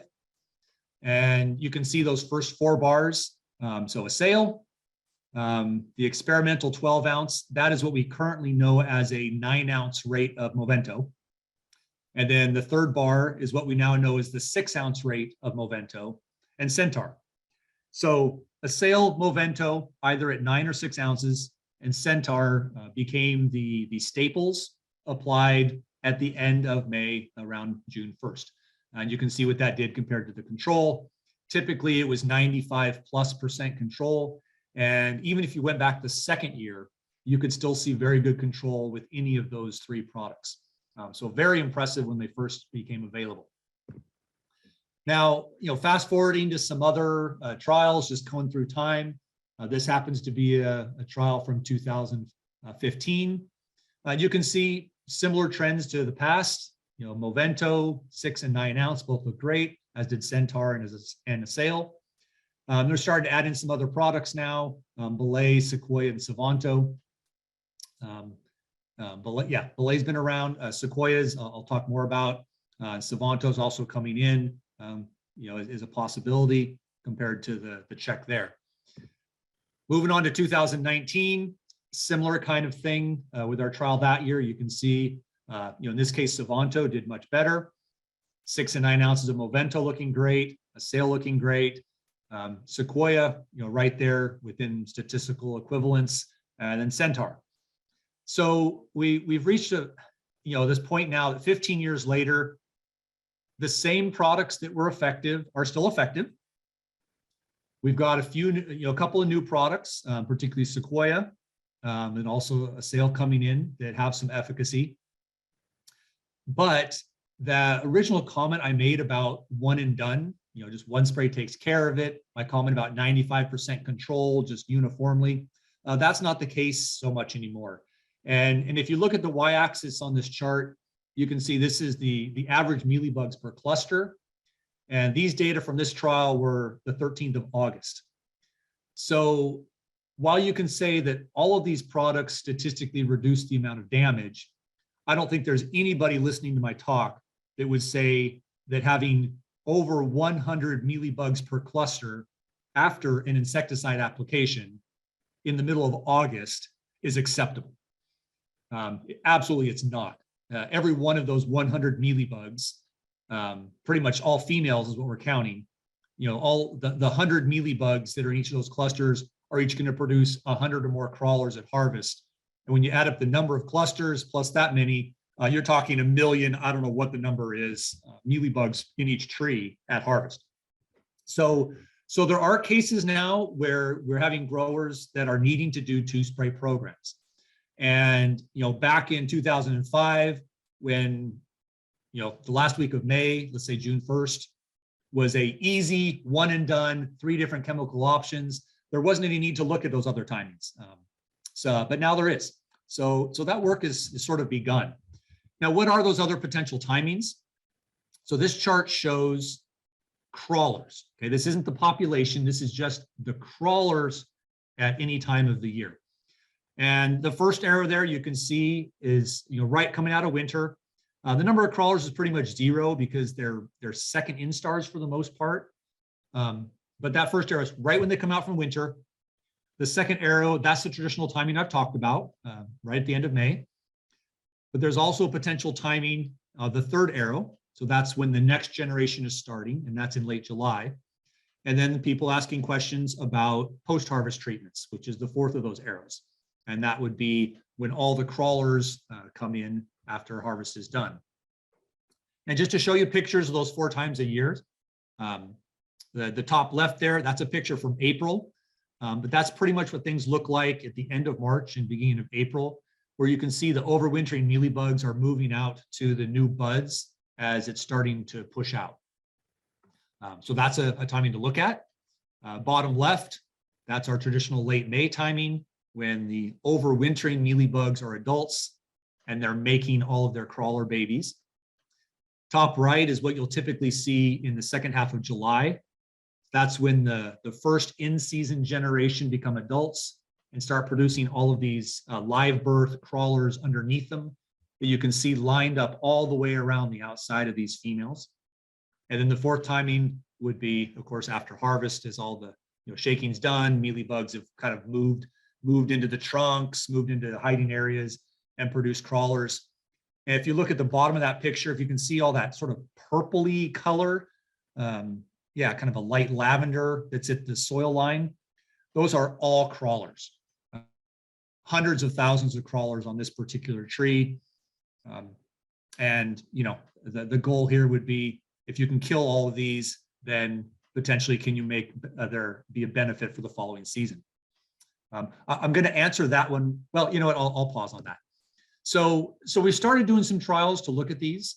This last year we did a trial looking at May, as always, looking at late July, and then looking at 2-spray combinations. So a May plus a July. And then product-wise, we include, of course, the standard products. But we also put some new products in there, and we also included some microbial biological products for organic growers. So the first slide, this is what I'll call conventional products, single spray in May. So as previous, Movento looked great. Senstar looked great. That's a valent product. It's Movento combined with seeds, pyriproxyfen. There's no indication that pyriproxyfen does anything against mealybugs in any crop. So basically, Senstar there is just another Movento product under a different label name for a different company. But again, you can see a sale did great. The KFD number, that's an actual experimental version of a sale that we need to put a code name on just because it's technically not a product, but just call it a sale. Sequoia did great. That's one of the new products out there. Savanto did well. Savanto is a very interesting product. First trial we did with it, it didn't look good at all. Second was kind of mediocre, but then the last couple we've done, it's looked good. So something we need to keep revisiting. Imidan did well. Safina is a newer product out there. 1X, that was the current label rate in pistachios. It does nothing against mealybugs. However, we did a 2X rate. So in our trials, we put out twice the amount that would be legal for you right now. And it did well.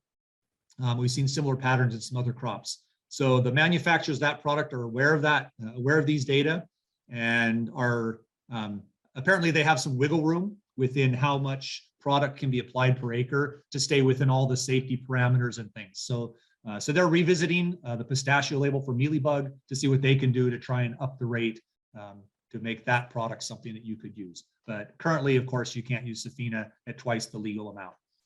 That's limited dust scientists right now. So that's sort of the side by side of those products. Here, this particular slide was focusing on Azadirect and Venerate. So if you look at the right-hand side, this is the second generation. You can see the darker blue bar that has that uppercase A. So that's Movento, that's our standard. Of course, that's the best product out there. But you can see the orange, so that's Azadirect in May, the gray, that's Venerate in May, or the yellowish, which is Azadirect in May, followed by Venerate in July. All three of those programs, of course, not as good as Movento. That's expected. Of course, that's comparing it against the best product out there. But you can see all of those did significantly reduce the number of mealybugs, and it's typically in that 60 to 80% reduction range. So glad to see that. We've got some options there for reducing mealybugs in organic grapes, or excuse me, organic pistachios. Now I will point out that the 2-spray program, the yellow bar, didn't really look any better than just the 1 May spray. And that's not much of a surprise. July is just a really hard time to treat mealybugs because they're in clusters that have lots of honeydew, lots of wax.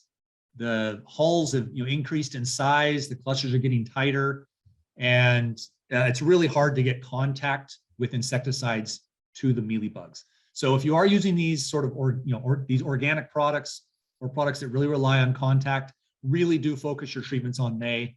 That's when you're going to get them to work the best. And then, single versus combo sprays. We saw Movento, Assail, and Sequoia in May. I already showed you that. But just to point out, Assail and Sequoia both did very well in July. And if you're looking for 2-spray programs, Movento plus in May plus Assail in July, or Movento in May plus Sequoia in July, both look very, very good. Those are going to be your 2 best bets. So just to let you know, we're working on some other timings. I haven't done that research yet. Post-harvest, I'm going to guess that if you do a post-harvest treatment, you could kill half or more of the mealybugs, but more than 99% die on their own in the winter. So even if you killed half of them, you're going to go from 99% control to 99.5% control when you take into account overwintering mortality.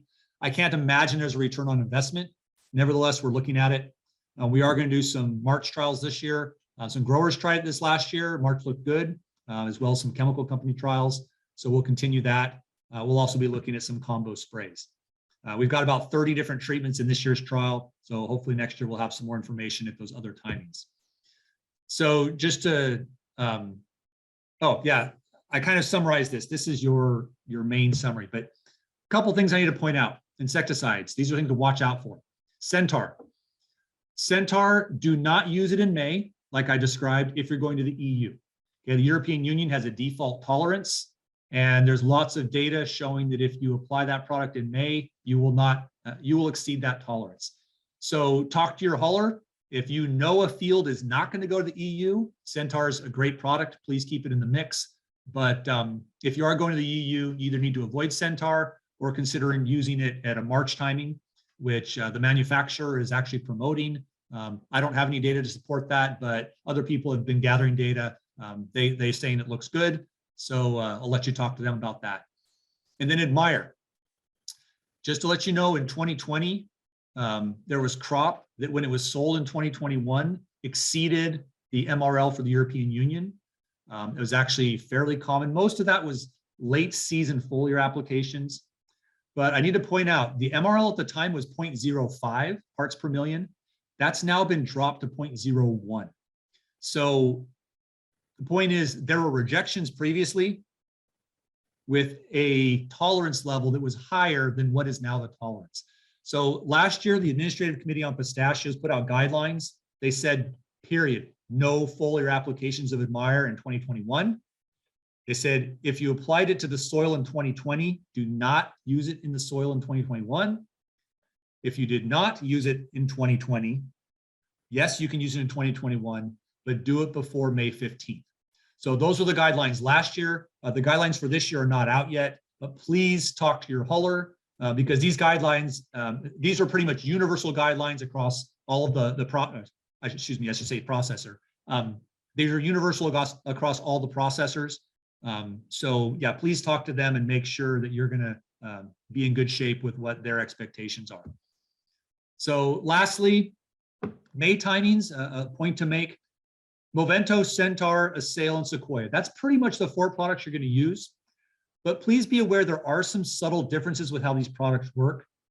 Movento needs to be systemic. It needs to get into the tree. It needs to have a little time to do that.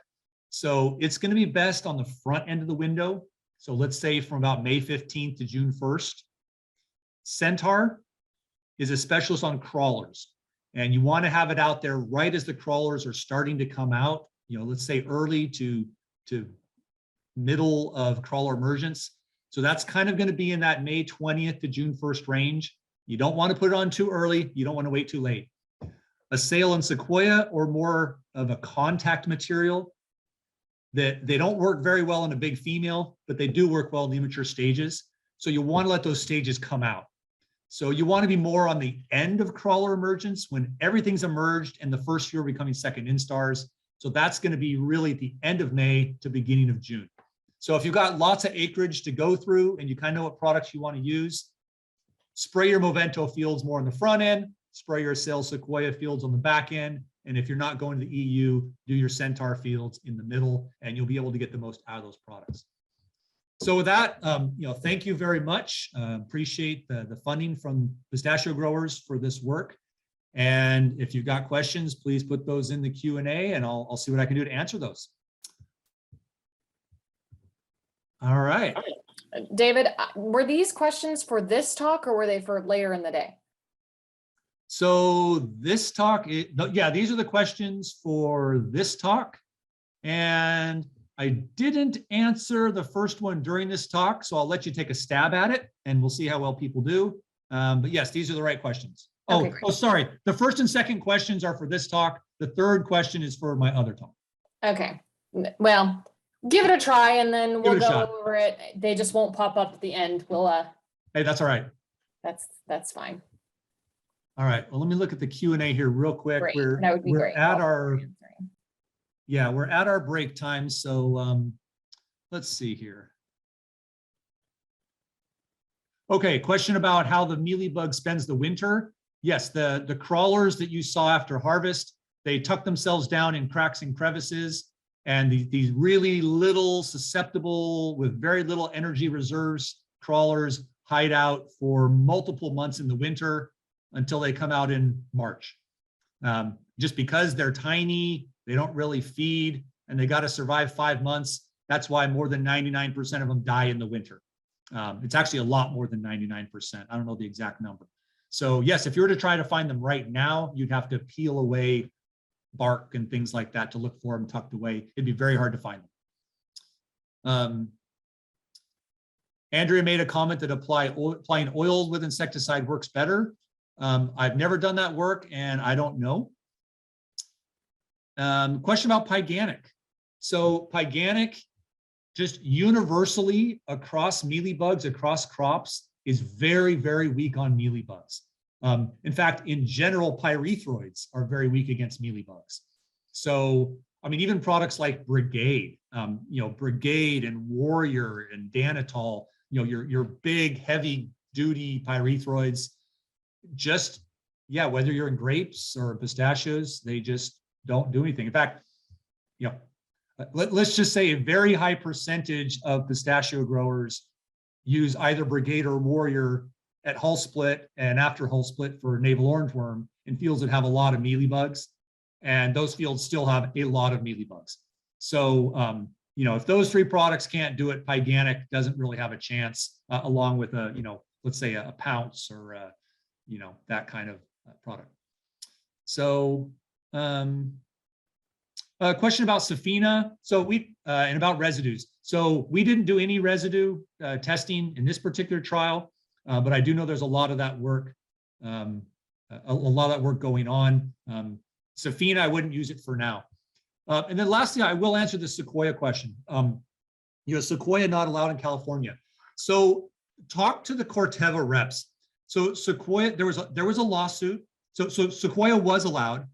There was a lawsuit.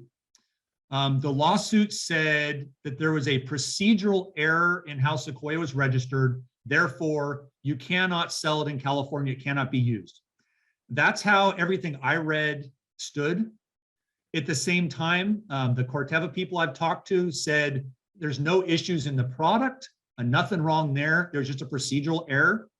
And what I don't know is if that's a procedural error that's going to get fixed in a week or two and everything's good for this year, or if it's a procedural error that's going to take a long time to fix. So I don't have any more details on that. Talk to your Corteva reps. They'll let you know whether or not Corteva sales will be allowed this year or not, based on their more informed, point of view. Okay, let's see here. Stop share. Can you go over the poll results that are shared? Yeah, right I'm now? looking. I'm not seeing them right now. I had them and then I lost them. Let's see, polls. Oh, here we go. Okay, how many generations per year? The answer is 3. So they have the one that they're in right now overwintering. Then they have one that goes from June into July, and then one that's from July till harvest. So answer is 3. Which of the following is not effective? Brigade, thank you. Big pyrethroid, yes, pyrethroids in general are not effective. The other 3 are. And which type of trap can be used to determine if main disruption is working effectively? So the answer to that is, we'll talk about that a little bit later, is actually a pheromone trap. Because when you put a pheromone out, a pheromone trap is what you're going to be able to use to determine whether or not males are finding the trap. If you're using main disruption and males are still finding the trap, something's wrong. Main disruption and you have 0 males in the trap, that means that main disruption product is disrupting the ability of males to find females, AKA the trap. So, okay, well with that, we're at 10 o'clock. If you got more questions, I'll certainly answer those. Let's take a 10-minute break. That'll bring us back at 10:10. So that's about 5 minutes behind our schedule. That should be no problem. We'll see you back in 10 minutes.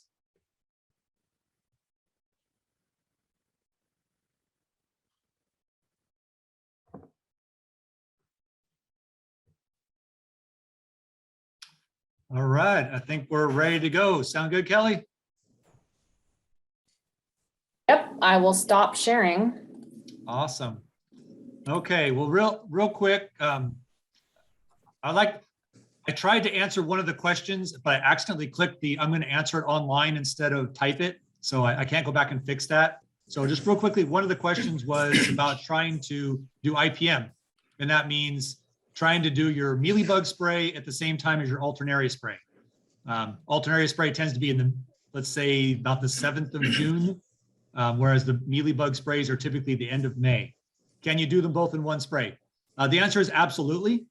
Of course, your mealybug spray is not going to be as effective if it's out in the 7th of June as if it's the 1st of June. So if you got a mealybug nightmare you're trying to control, don't do it. But if your mealybug population's low, not too bad, I would suggest that you can get away with it. But you probably want to use the Assail Sequoia products that are more contact than using Movento and Centaur that would be better earlier. So so good luck with that, depending on the situation.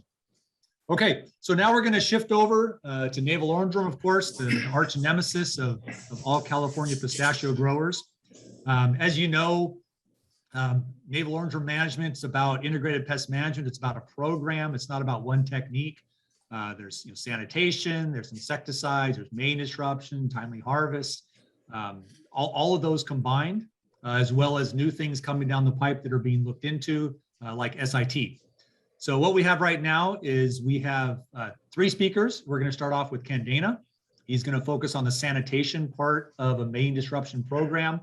After Kent, I'm going to cover the mating disruption, summarize what we know, particularly from almond research and how that might apply to pistachio growers.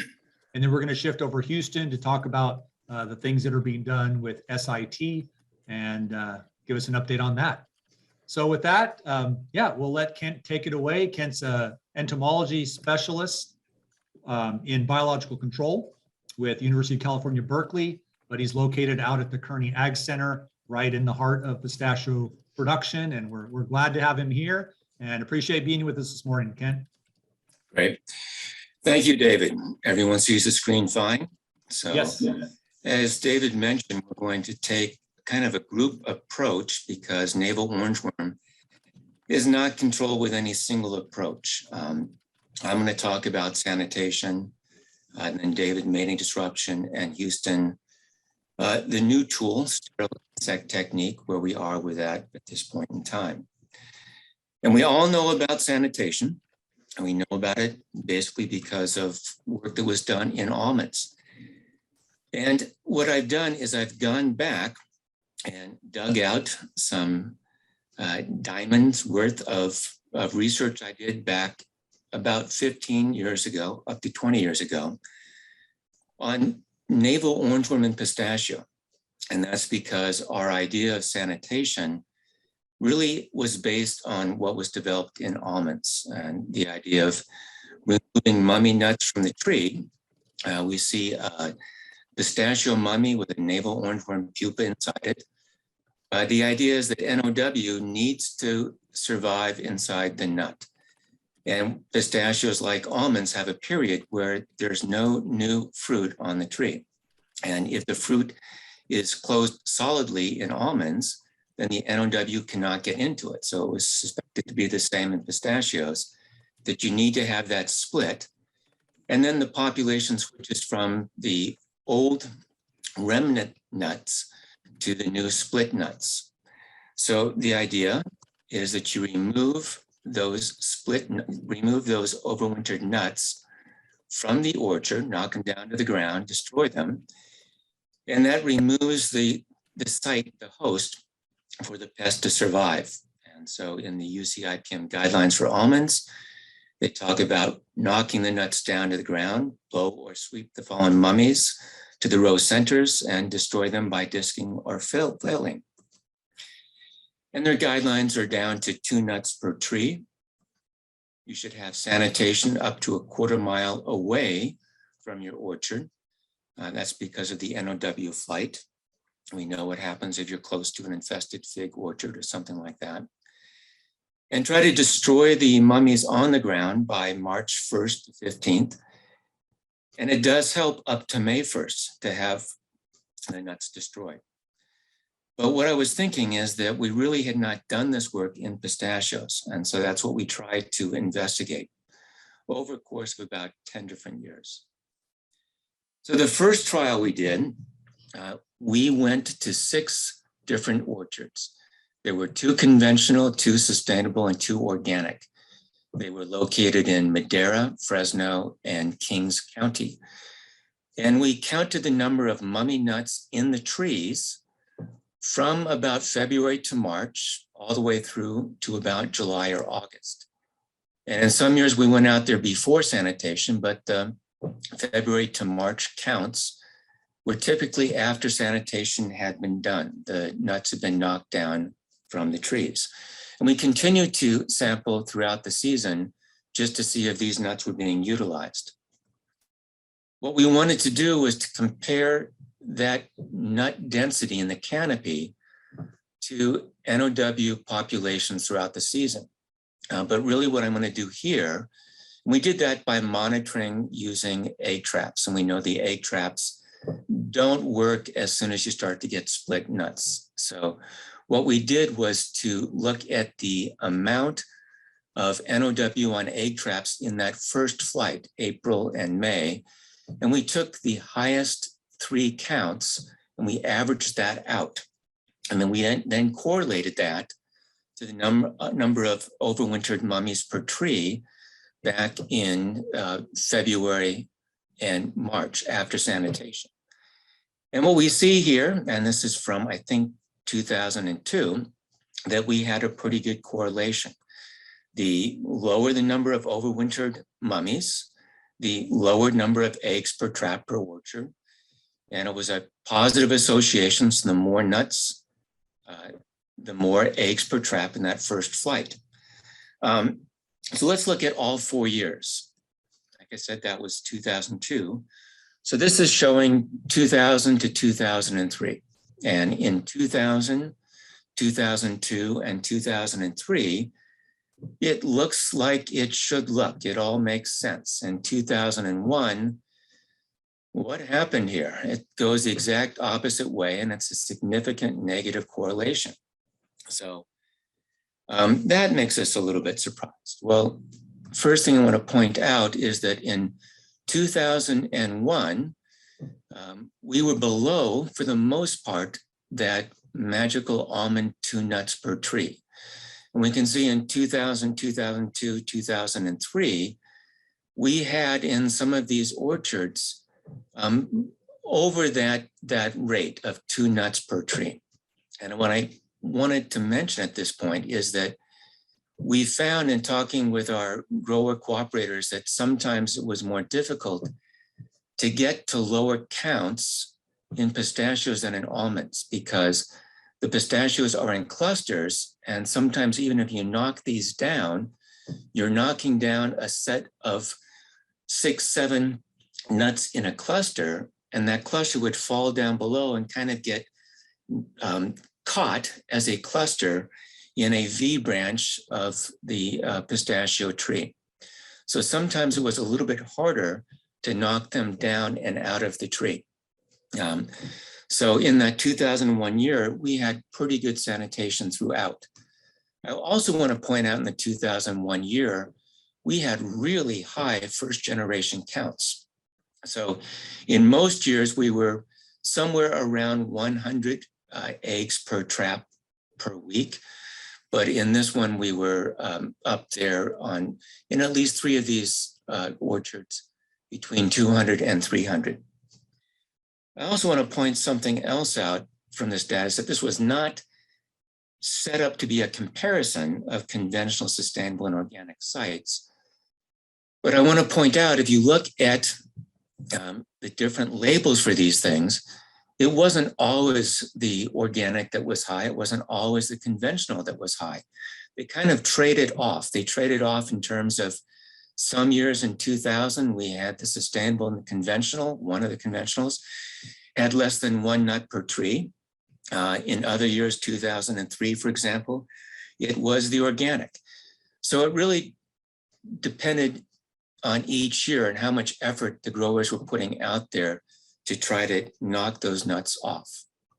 So that did lead to a little bit more work, a little bit more discussion. We'll just look here at some of the information coming out of the 2001 year, which was the year it went against what we thought should happen. First, I want to mention that sanitation works. In this year, 2001, we put out a large effort to sample before sanitation. In January, we were getting about 48 mummies per tree on average across all these sites. And after sanitation in March and April, we had about 1.4 in March and less than 1, about 0.5 in April, mummies per tree. We saw that post-sanitation did differ in the 2001 year, did differ among orchards. In this year, we got down to about 0.06 and up to about 2.9, 2.1. In most years, it ranged from about 0.5 to about 5 mummies per tree. What did this mean in terms of NOW? So in the 2001 year, we reared out 86 navel orange worm from a little bit lower than 2,000 mummies per tree. There was a 4.5% nut infestation, and it ranged between the orchards between about 3 and 13% infestation. So you can see if you don't sanitize and you've got 48 mummies per tree and you have up to 13% infestation, that represents a lot of navel orange worm.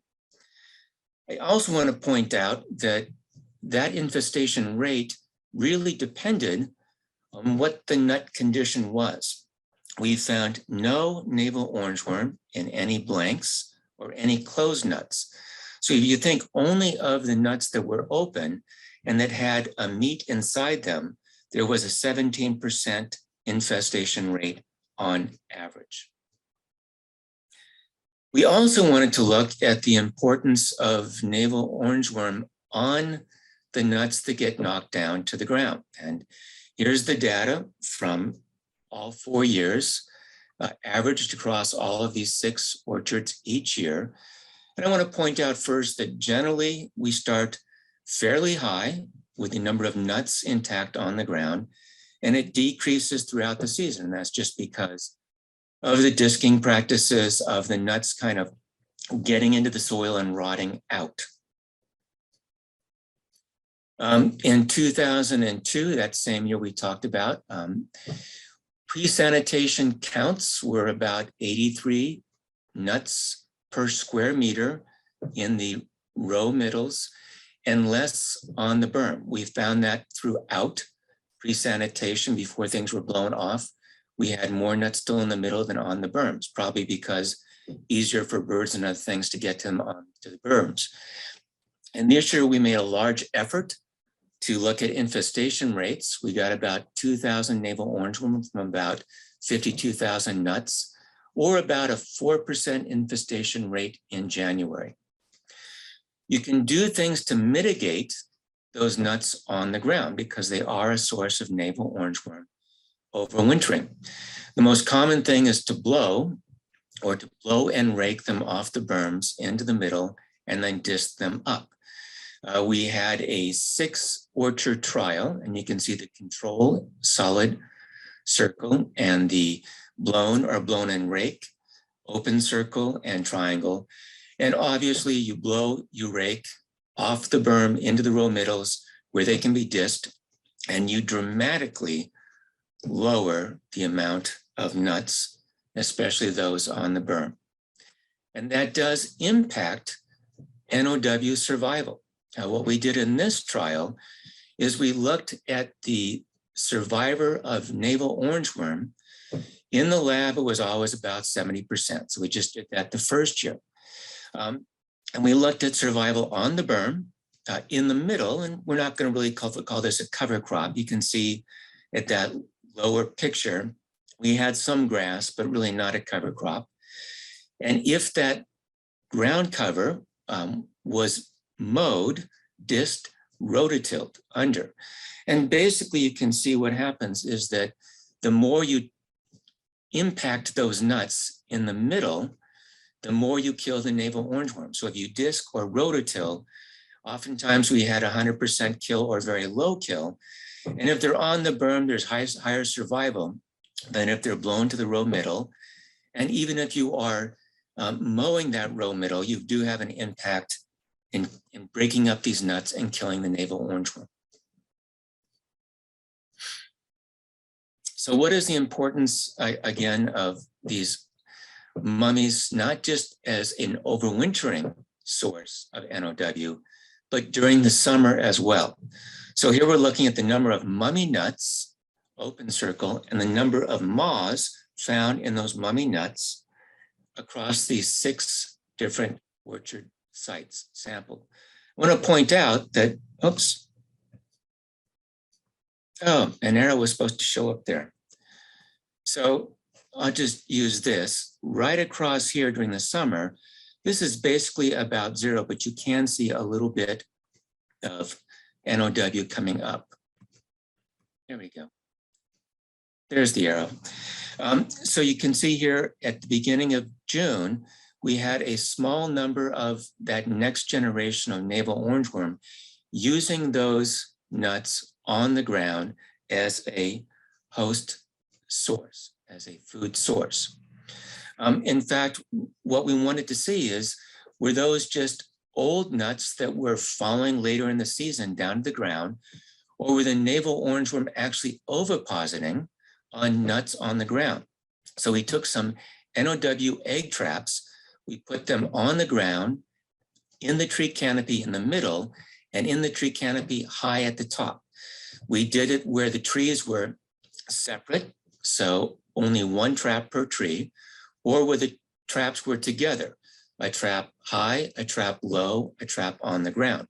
Bottom line here is that in both situations, we did get NOW ovipositing on those egg traps placed on the ground.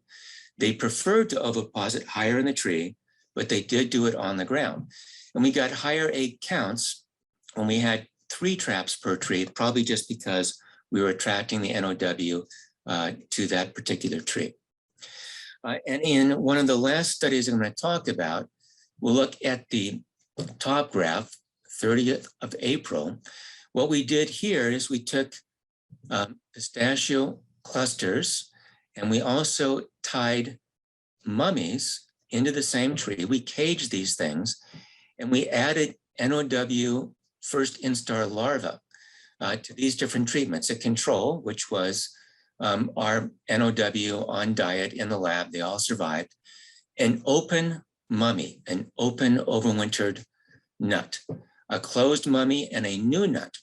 And what we see in that April 30th is that there was only a survival on the open mummy. The closed nut or the new nut were not a host site, a plant site. We did this the 23rd of July. And again, the open mummy was a host, the closed mummy was not, new closed nut was not. And of course, the split nut was the best host, and even a damaged nut from something like a stink bug feeding could be a host, not as preferred. And even into August, the middle of August, the open mummy was still potentially a food source. Closed mummy, new nut were not. Split nut was still preferred. Damaged or new nut that was split was also preferred. So in conclusion, just like they found in almonds, sanitation is important and needs to be one of the key components of NOW control. It impacts the first flight as we would expect, because that's where the navel orangeworm are overwintering. But what the work I just showed here is that it also impacts some of the in-season flights as well, because the open nuts, the remnant nuts, the overwintering nuts can be a food source for navel orangeworm even in the season, especially before you've got split nuts starting to form. It may be more difficult than in almonds to get down to 2 nuts per tree, but it is worth the effort. And it's also very important to blow those nuts off the berm and to destroy them. Factors that impact NOW infestation include the number of blanks or closed nuts that you've got. So it might be good to go out there and take a look at some of those nuts and see what percentage are blanks that are left on, and that might impact how many you feel like you need to knock off the tree. The nuts on the ground are still important. There typically are greater survival of NOW on the berm than the middles. And remember, the distance from a source of NOW is also important, as well as the previous fall insecticides. I didn't show that data here, but that's why some of the conventional orchards got away with a little bit more of the unsanitized nuts.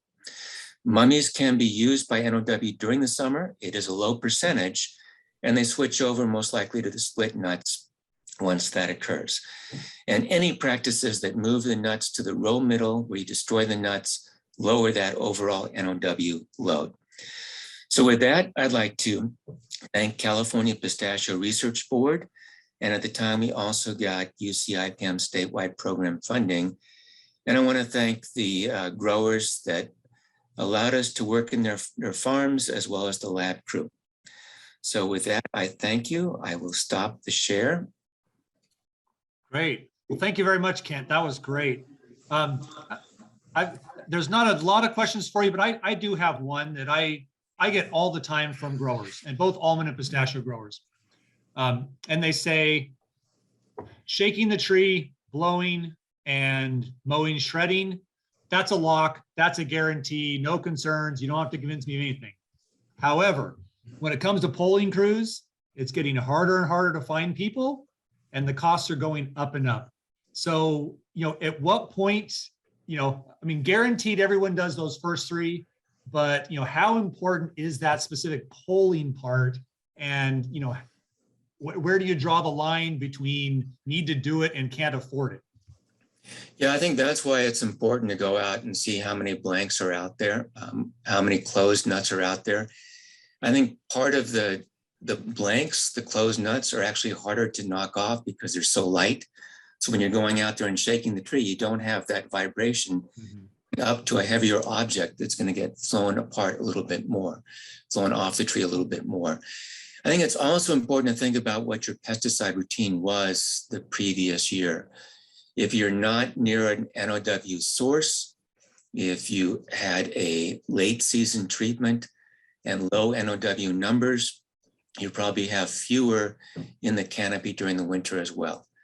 So I do get that difference. And I see more pistachio nuts during the winter than I do see almond nuts because of the difficulty in getting these things off the tree.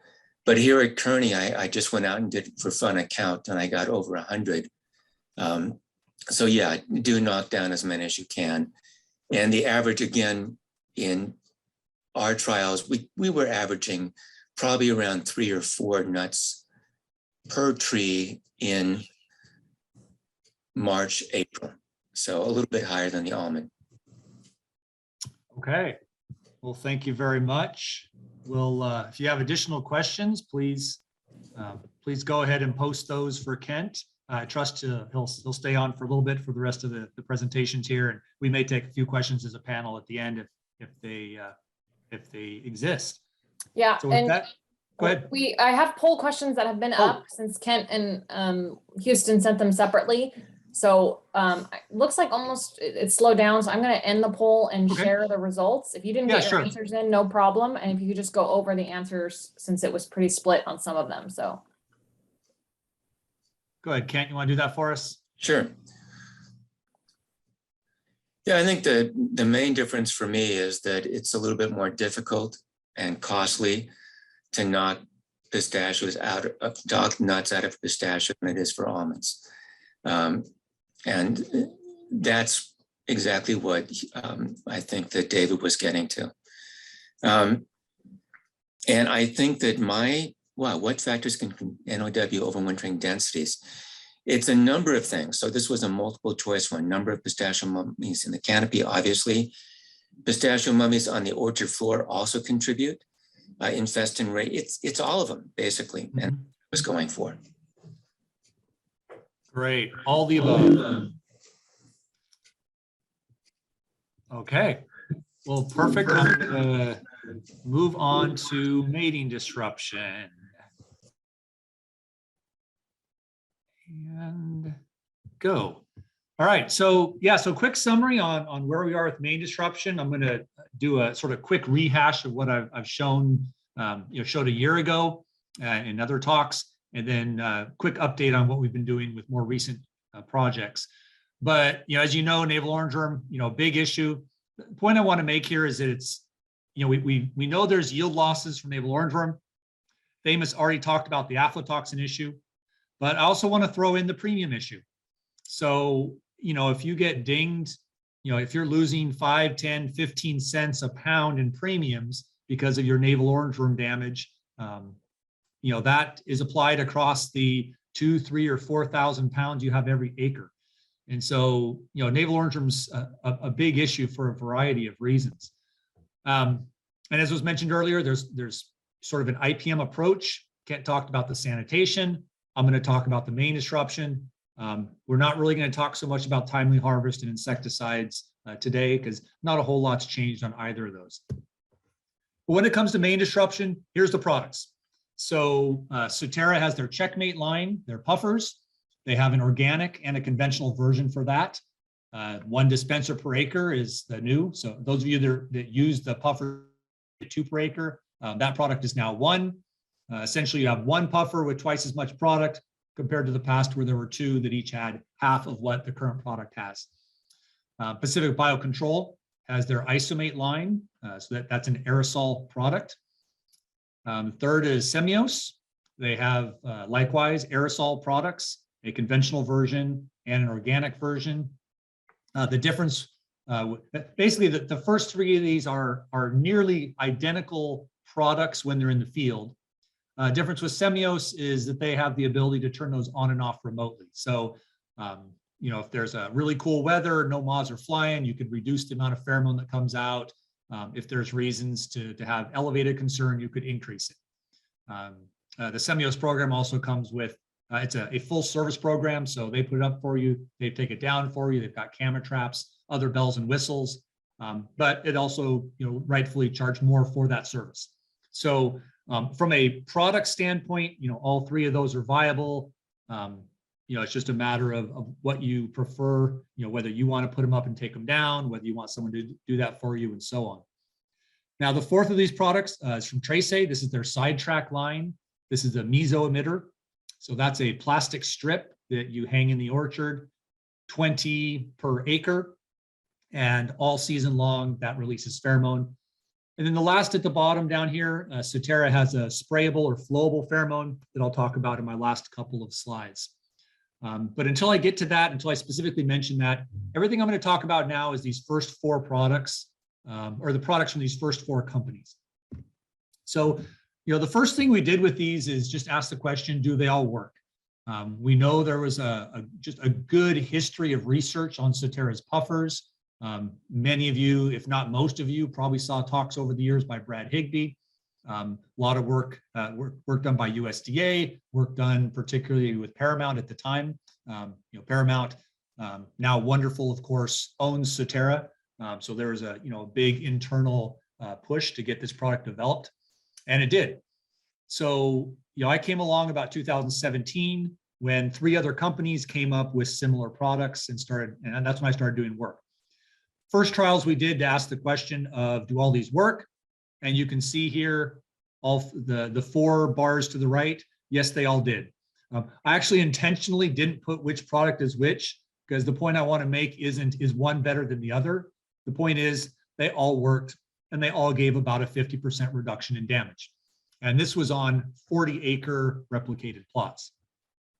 Once we determined that all 4 of those products were effective, we moved on to larger scale trials. So these were 100-acre-ish side-by-side comparisons.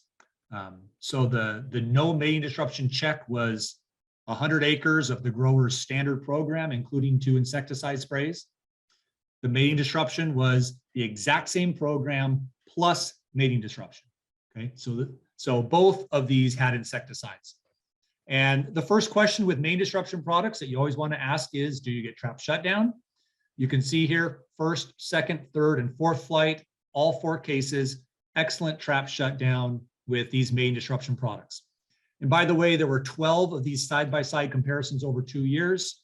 And each comparison used a different mating disruption product, and it didn't matter. Okay, all 4 of those products shut down the traps. When we moved on to what really matters, and that is, you know, yields, or not yields, but quality at harvest. And the chart on the left, you can see the kind of hashed taller bars. That's the amount of damage where we just use the insecticides. The black bars are where we use the insecticides plus the main disruption. You can see for nonpareil, this was in the, actually in both cases was in the 60 to 70% reduction in damage. Why is the damage reduction higher in this trial than the previous slides I showed you? It's because now we're in 100-acre plots instead of 40-acre plots. And just because of the way main disruption works, we certainly expect it to get better as you get on larger scale. The chart on the right is basically the same data, just looking at it a little bit differently, where we combined the total pounds eaten by worms. In this case, it's kilograms of kernels per hectare, but it's pretty much the same number as pounds per acre.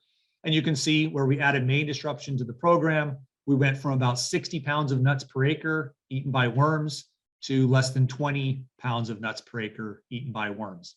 So that's highly significant. And based on this, we know mating disruption is doing well. So, does it work? We know that, yes. Does it work predictably? I think this slide would say that's a yes. But the next big question people ask is it worth the money? Is it affordable?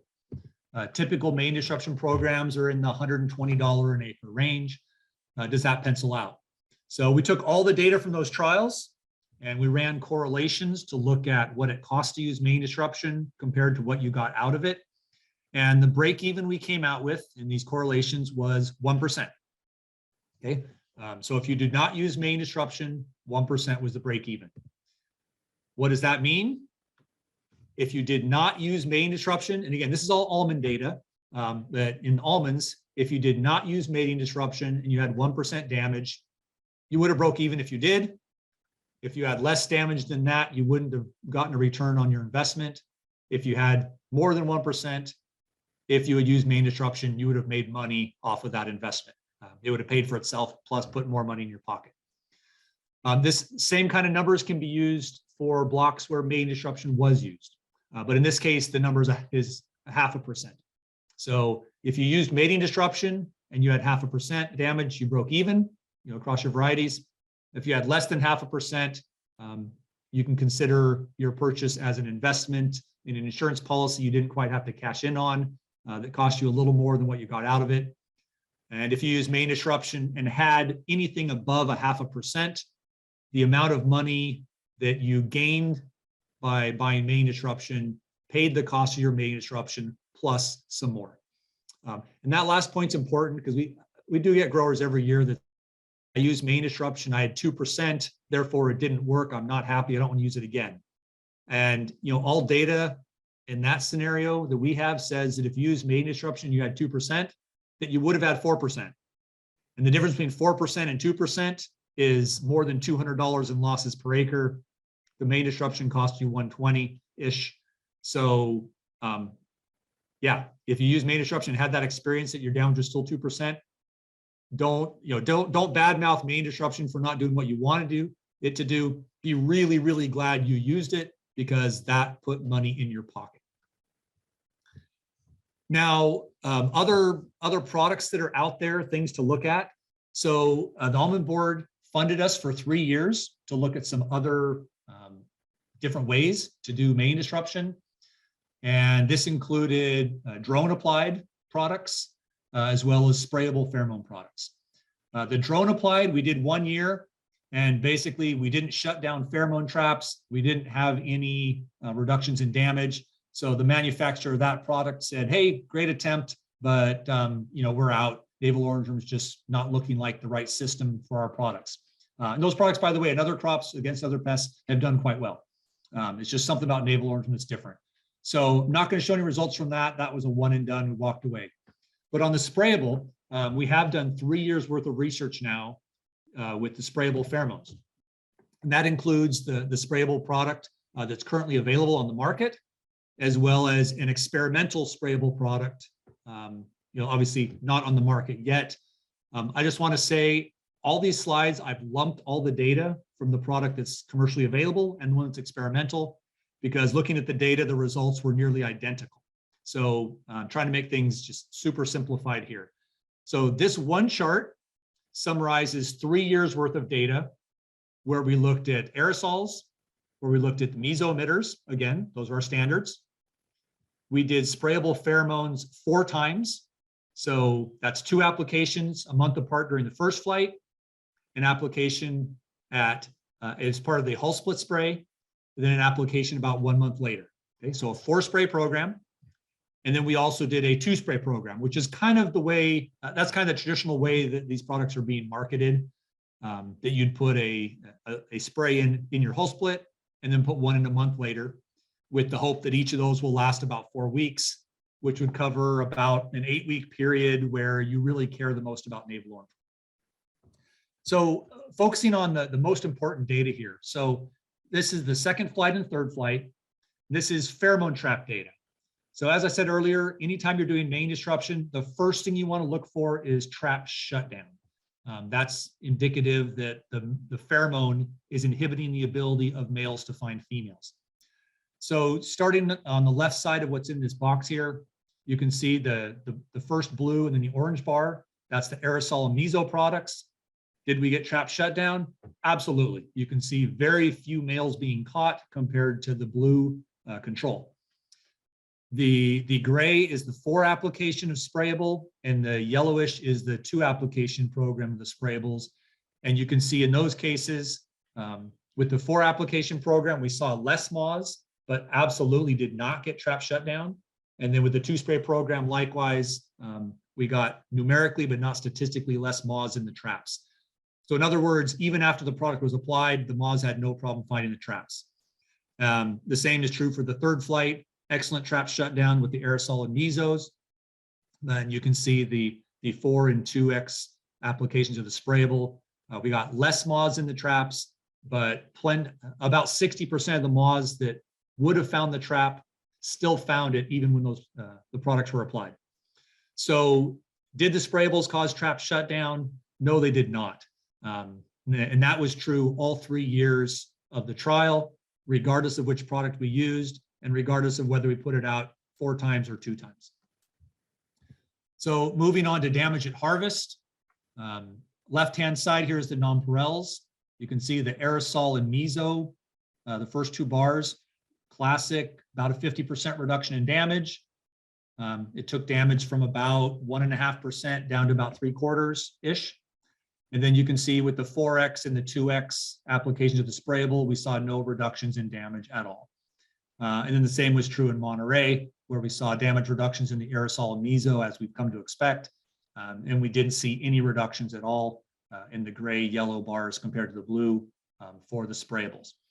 So, just to kind of finalize the way the sprayable products have been sort of marketed is this 2 spray program, hull split in a month later. That's that yellow bar on the left for the nonpareil.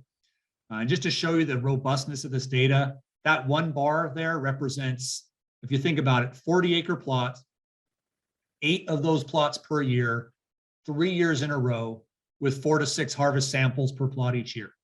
So in total, that's 112 harvest samples from 24 different 40-acre plots over a 3-year period, showing no difference in yield.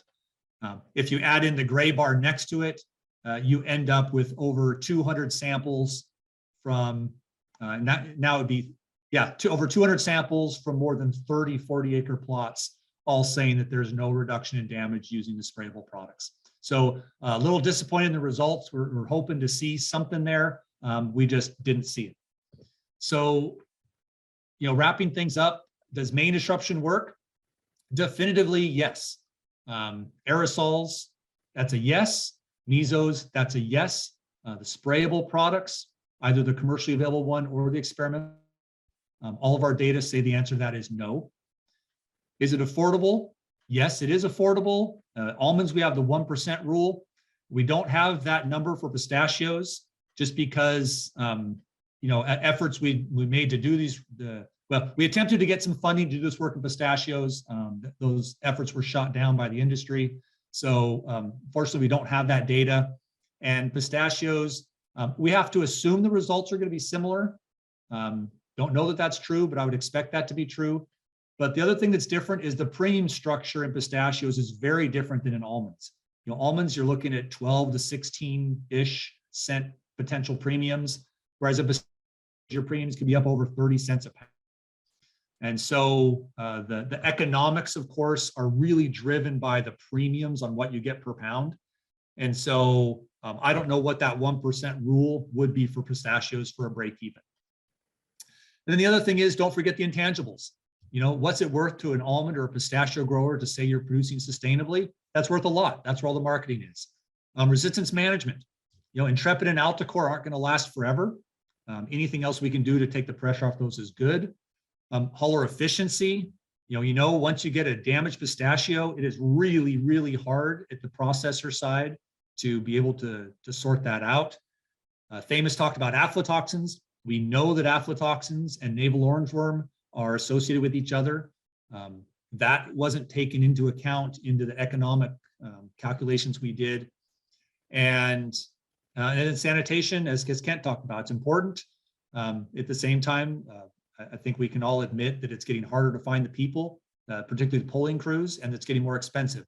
So while the importance of sanitation has not diminished over the 20 years since a lot of that data collected happened, the economics of attaining the same level of sanitation are making things more difficult. So with that, I need to put a thank you out there to the Almond Board of California and DPR for funding this work. For the past 5 years, they've just been phenomenal supporting main disruption research. It's greatly appreciated. And then also to Pacific Biocontrol, Semios, Tracy, and Soterra. Those 4 companies have also been fabulous as far as making in-kind contributions and supporting us doing this work with their products. It's greatly appreciated. All right, well, thank you very much. And let me see where we are on time.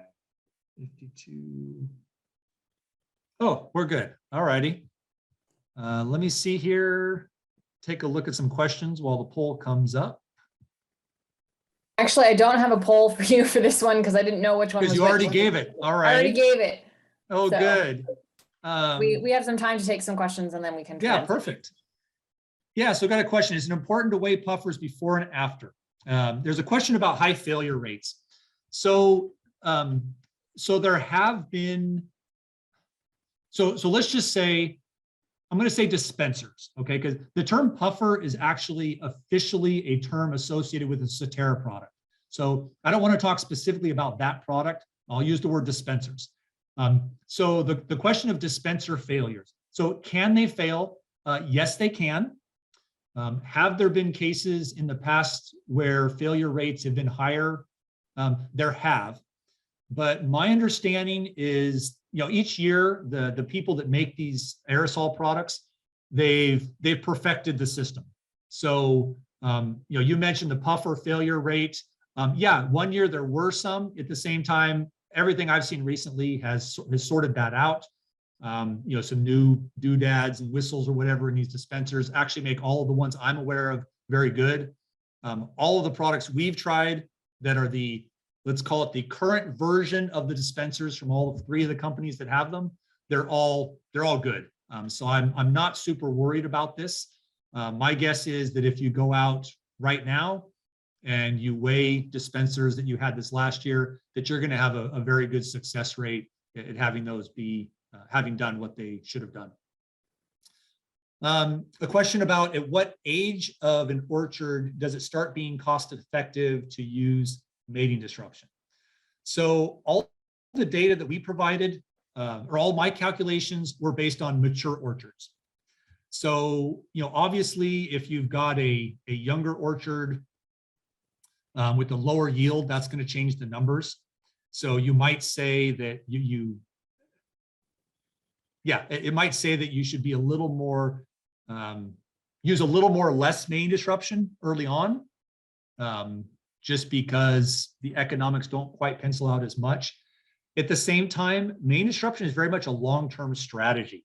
So, the last thing you want to do in a young vineyard, or excuse me, a young orchard, is let the Navel Orange one blow up and get out of control, and then try to rein it back in later as your yields go up.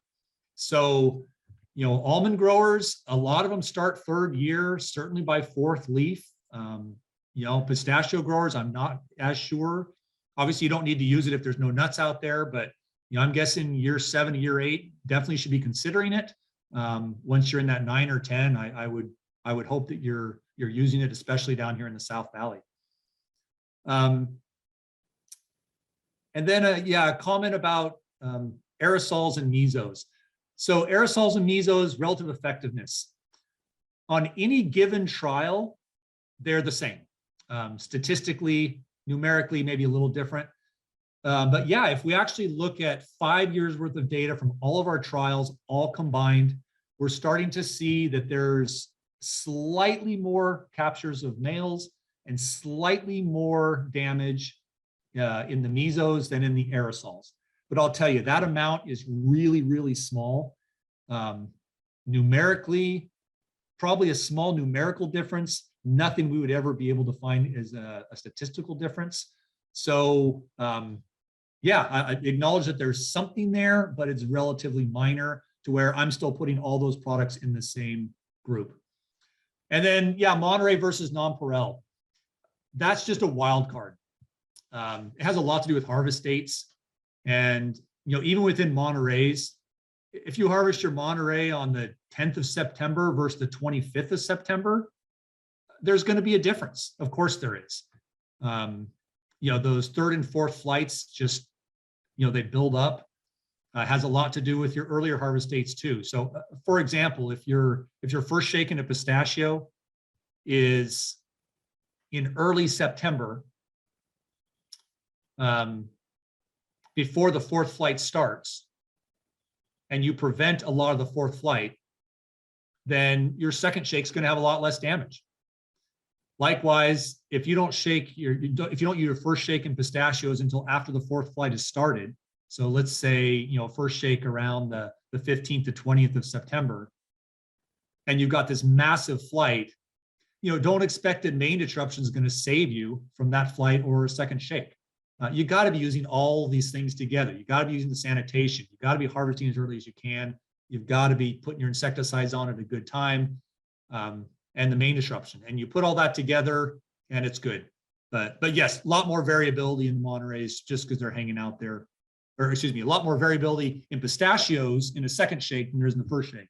But in the almond side, yes, there's a lot more variability in a Monterey than in the nonpareil.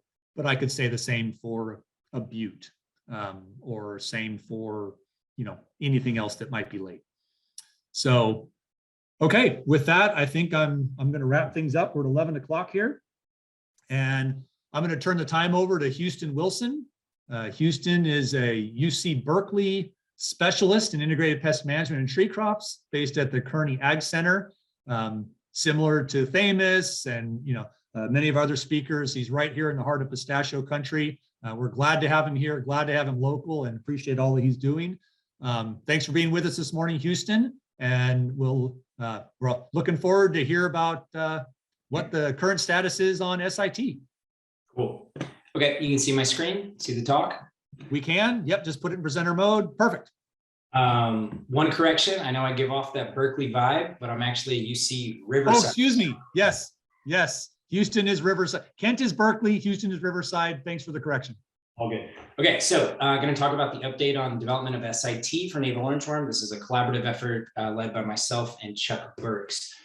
Quick background, how does this sterile insect technique work? The basic idea is you introduce sterile insects into a wild population. When they mate with those steriles, there's no reproduction and the population declines. So key components of that is mass production of the target organism or the pest. You need to sterilize them somehow, typically with radiation, and then conduct mass release over your target area.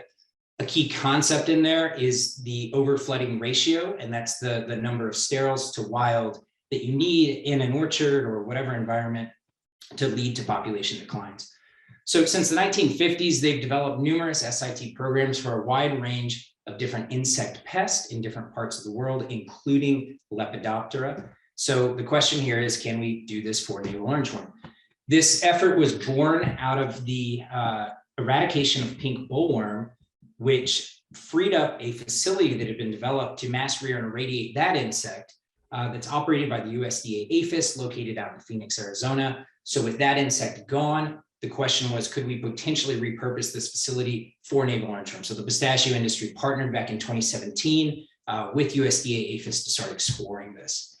So the current facility uses sort of a combination of scaled up laboratory procedures. You can see these rows and rows of jars of navel orangeworm. This is similar to what we do in our lab at Kearney, but on an exponentially larger scale, tied in with some unique industrial processes. So they move the larva into these diet packets and then over into these emergence chambers. And as the navel orangeworm emerge from their pupa, they're collected with this vacuum system that moves them into these things we call cyclones. It's kind of like a chilling room with these big cylinders that catch all the moths. It moves them into these containers down below. They're held at a low temperature, and at that point they can package them up, irradiate them, and then put them in additional packaging for shipment out to wherever you're going to release them. So we have shipments going to the San Joaquin Valley for this project. So it's a commercial carrier that moves the moths, and it uses a passive cooling system. Once they get out here, we load them into a specialized aircraft. It has a little tube below it where the moths are released, and then this thing can go over orchards at about 500 feet at 100 miles an hour approximately and release the moths. So Currently, that facility can generate close to 1 million sterile moths per day, which sounds like a really large number, but we also have very extensive tree nut plantings as well as other alternate hosts in California for navel orangeworm. And so a major question here is where to deliver these moths and when and how many. And so there's all sorts of research that needs to go into better answering that. So our efforts since 2018 have been to figure out a way to develop a competitive sterile moth coming out of this facility and then figure out how to best use it in California.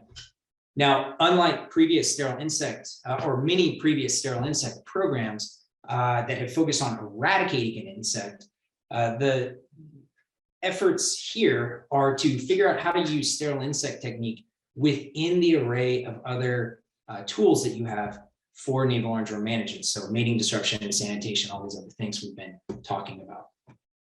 So here, I'm trying to make this video a little bit smaller. Oops. Okay. Well, so our approach over the past 5 years, it's kind of multifaceted, and I was trying to figure out a way to better describe how we've been doing this. And so kind of phase one initially was just understanding the problem, like how good of a moth is currently being produced in that Phoenix facility, just replacing pink bollworm with navel orangeworm.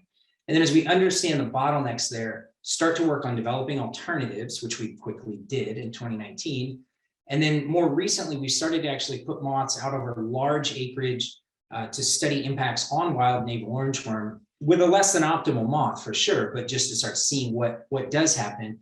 And then most recently, we've started this ecological and economic scenario modeling to try to understand where we would prioritize the release of these moths in California, given a lot of other factors that influence navel orangeworm population. So that's sort of how I'm going to frame this talk today. So number one, understanding the problem. What are the key bottlenecks in the current Phoenix APHIS facilities process?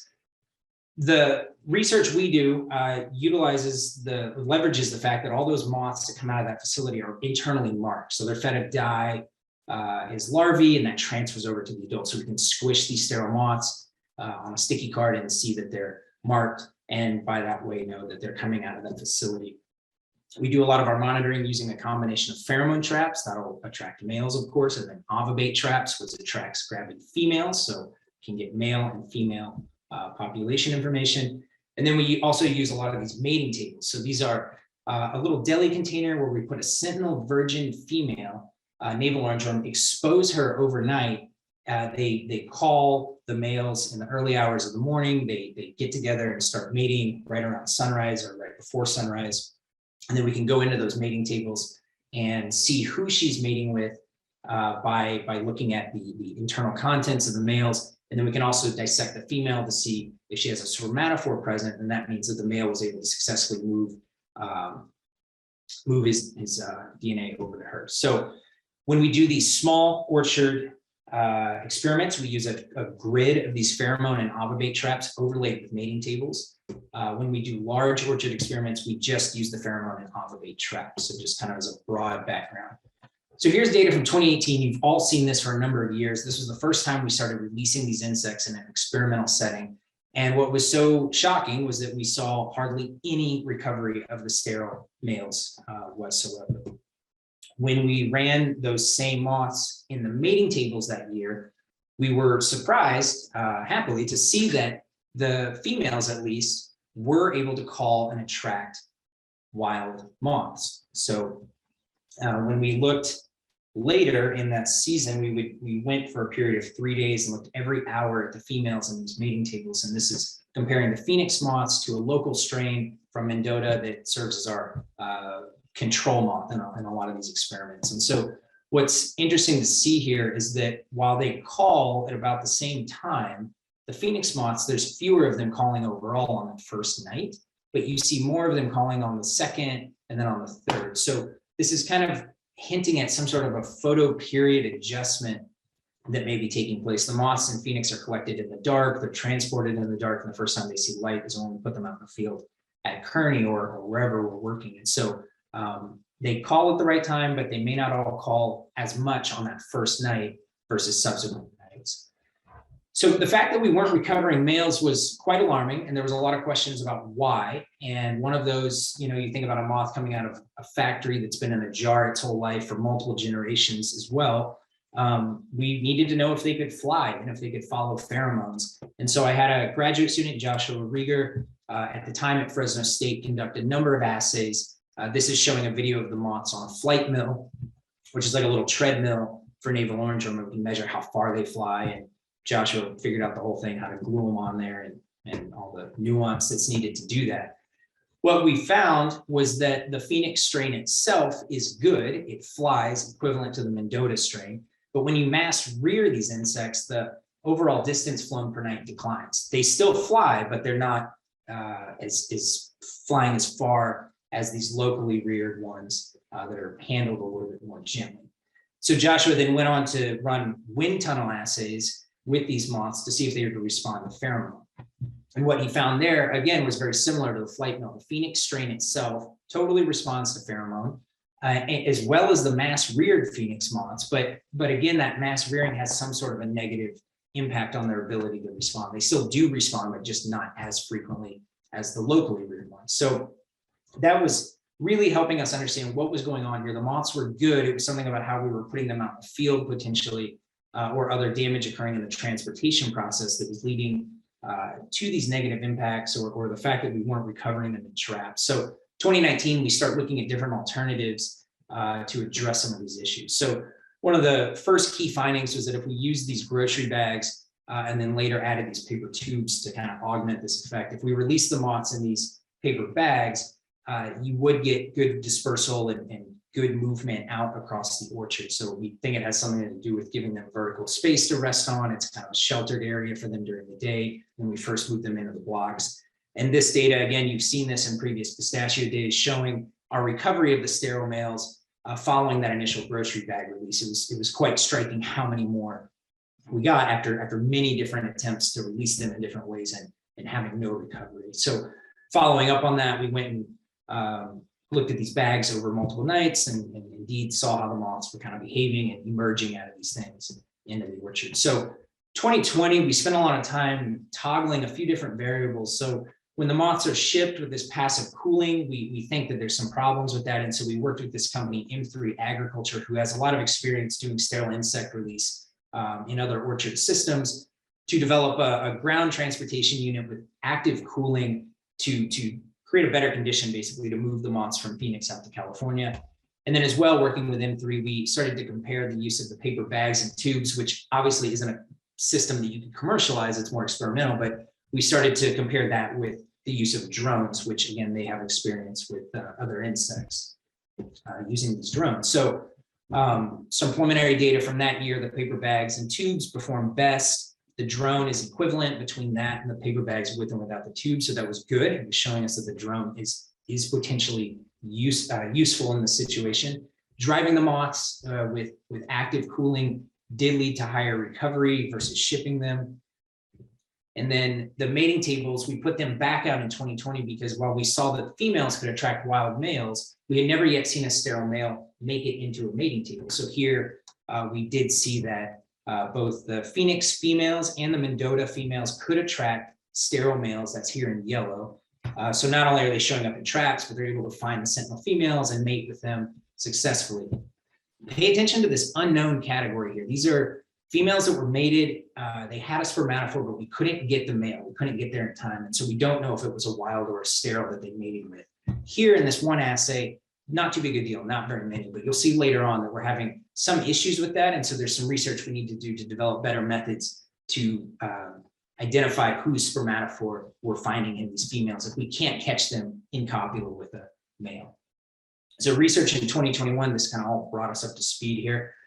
We had two big trials, a series of small block experiments at the Kearney Ag Center, and then a large block experiment. So small block, we're trying to bring together a lot of the things we observed in 2019 and 2020. I mentioned it was tinkering. A lot of it was partially replicated or not exactly blocked in the right way. And so what we did was kind of take the best of what we had observed, put it all together into a replicated trial with weekly moth releases occurring from May to the end of September. not just replicating the findings from 2019 and 2020, but also to determine our baseline recovery rate. So in previous years, we were excited just to say we are recovering moths because that was not happening initially. Now we're trying to better refine our understanding of what that recovery rate means. If you get 5% of your moths back into your traps, is that good? Is that bad?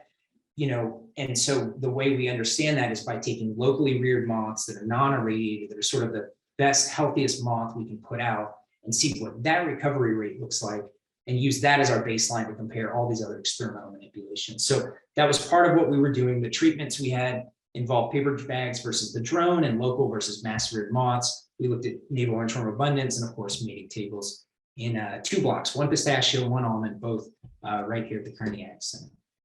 So recovery of sterile males, what we saw is that recovery of the mass reared tended to be lower, not always. You can see some variability in this data, but overall, there is obviously this mass rearing impact or impact that mass rearing has on recovery of the moths. So that sort of confirms something we have been seeing in different ways, but now we have this nice replicated data set. And when you look at the recovery rate of the locally reared moths, it's averaging 1.5% with this range. Mass reared averages about half of that. The drone does seem to be just as viable as the paper bags. Overall, the recovery rate there with the paper bags 1.4% versus drones 1.7%. And that was differentiated in that last figure I should mention as well. So drone looks good.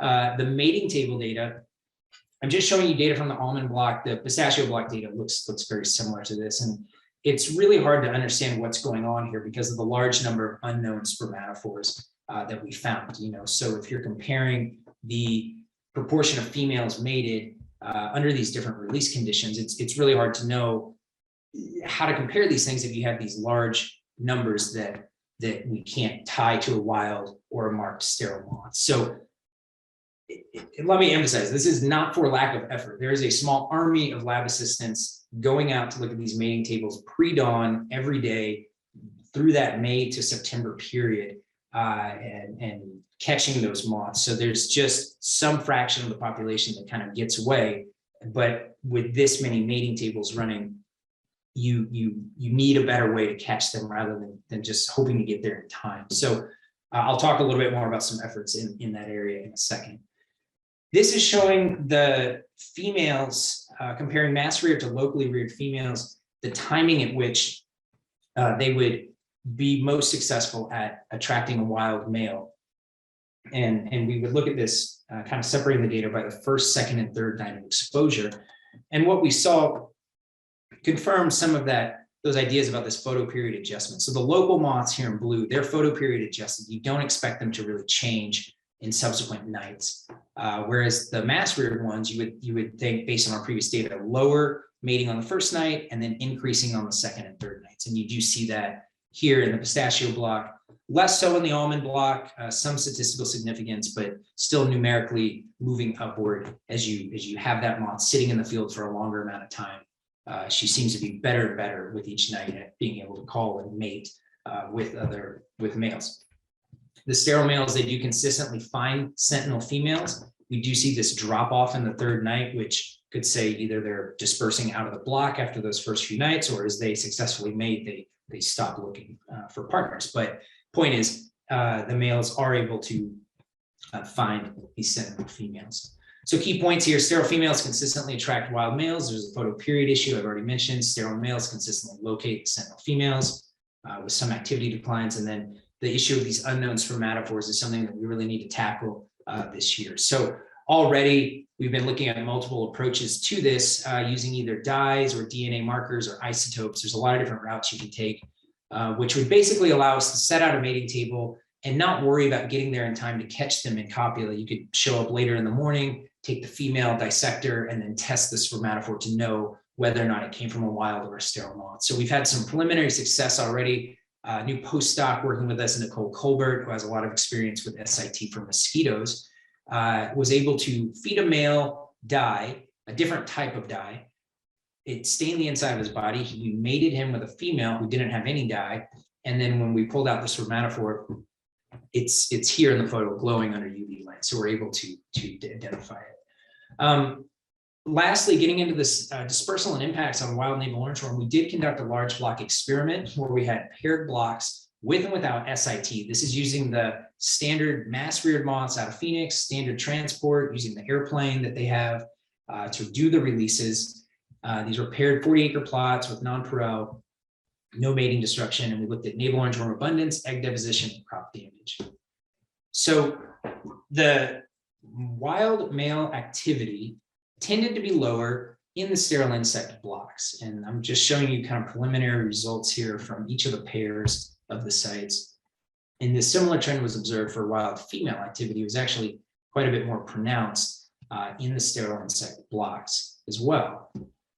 When we looked at egg deposition, the data is really mixed. There was a number of logistical constraints on gathering this data appropriately. So this is sort of just the best we have so far, and it's data from primarily August. And what we saw was that there tended to be lower egg deposition in the SIT blocks. Obviously, there's exceptions to that with this August 18th date. But again, an interesting trend that kind of follows some of what we saw earlier. When it comes to crop damage, there was really mixed effects and no clear differences. We do have some data missing still, but this is non-Perot, this is the pollinizers, nothing really striking, once you average this across all of your replicate blocks. But key points here, the recovery of the sterile males and females was still limited in these release blocks. And I didn't show the data. And you have to remember, these are the mass reared moths released from an airplane, which we know has problems. The activity of wild males and female navel orangeworm did seem to decline, though, to some extent. And again, there's lots of variability. We want to replicate this study more and repeat it this year. And the effects on crop damage were mixed. So sort of a glass half empty or glass half full approach, depending on how you want to look at that. We're certainly not declaring success there in any way, but it was interesting to finally get an experiment like that off the ground and to see that there was apparently some change in wild moth activity in those blocks. So finally, the economic scenario modeling, this is kind of the most recent effort, trying to get at the idea of how to understand when and where to release these sterile moths. Now, we can't know that perfectly without having all of the biological and ecological information and optimal moth and all this stuff, but there's at least some progress we can make in trying to understand that, given 2 million acres or so of tree nuts, where might be the best places and when might be the best times to release these sterile moths, and how do you integrate that with things like mating disruption and other practices? So this is a collaboration with Dr. Ran Wei, Yujia Zhang, and Brittany Goodrich, who all have experience in ecological modeling or economic modeling. And just showing you some images here from the computer program that's doing the modeling. Again, we're just getting started, but the idea is to incorporate sanitation, crop vulnerability, dispersal, and all this stuff to better understand this. So coming back to this framework, so just reemphasizing kind of what we've been going through over the past few years, understanding the problem itself. The strain of moth in Phoenix looks good. Their dye uptake is good. The males respond to pheromone and fly. The sterile females can attract wild males, and the sterile males can locate and mate with sentinel females. But the collection process damages the moths. It's still less than optimal performance overall. We think the holding temperatures are likely too cold. There's poor transport conditions. The release device isn't optimized. And there's this photo period issue, just to name some of the high level issues. Of course, developing alternatives. We looked at this paper bag system, drones, markers for spermatophores, and we're actually getting into use of X-ray for sterilization as well. The large block experiment, there was some preliminary data suggesting that something may be happening even with a less than optimal moth. Certainly much more to know there. And then the ecological modeling effort, just getting underway. But I do want to emphasize, there's a lot of utility outside of this SIT project of developing models like this, so we can look at area-wide IPM or prioritizing mating disruption areas, things like that. So wrapping up, there's biological and ecological information that's really going to inform what is possible for SIT. There's, of course, a lot of social and economic dimensions to this as well that we do need to better understand. As we make progress on a competitive sterile moth, we're also developing a roadmap for implementation at scale so we know how to best use it. And as I think you can see here, there's all these moving parts that go into this, and it's very complex. And where do we begin scientifically to isolate stuff is, kind of driven us mad over the years trying to pin things down. But the upshot is that there are various routes to success. I can't tell you what the final program is necessarily going to look like, but because of all these different aspects, there's different configurations that could make sense. And finally, regardless of the outcome, these efforts are generating a lot of new information on navel orangeworm. So whether or not we metaphorically make it to land on the moon and achieve a big SIT program, we're certainly going to learn a ton more about this insect that has a lot of ramifications for improving our management and monitoring more broadly. So with that, I think I'm at 20 minutes. Just want to thank you for the time and acknowledge the funding that was provided by the California Pistachio Research Board, Almond Board of California, the APHIS Plant Protection Act, and CDFA. So you've got my contact info, and if there's time for questions, be happy to answer. Thanks.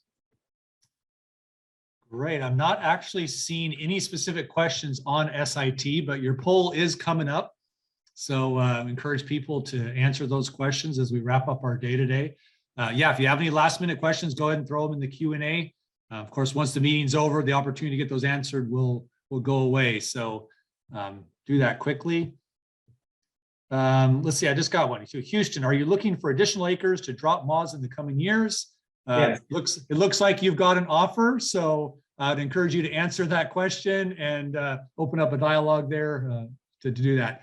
Hey, I'm curious on the so on the releases, can you just clarify research, like large scale research so far? How much of that's being done in pistachios versus in almonds versus in mix/walnuts and so on?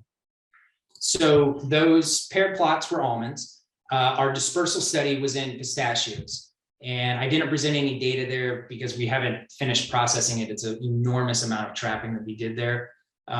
So I think the logic was that given the inconsistency in whole vulnerability of pistachio, we chose to look at the crop damage component in almonds because we knew at least there would be a vulnerable nut, to get some measurements. So that was sort of the thinking there. I think future trials, I absolutely want to look at this in pistachios as well, but that's sort of been the split. And again, at current EUC, we're doing it in almonds and pistachios as well. So yeah, absolutely. This issue is certainly not unique to pistachios, and you gotta find the best system to try and answer the question you have at hand. So awesome.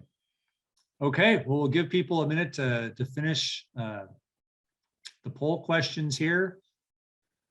And other than that, just while we wait for, okay, there you go. I'll let you jump in, Houston, and go through your answers. It looks like you threw some softballs because just about everybody got them right.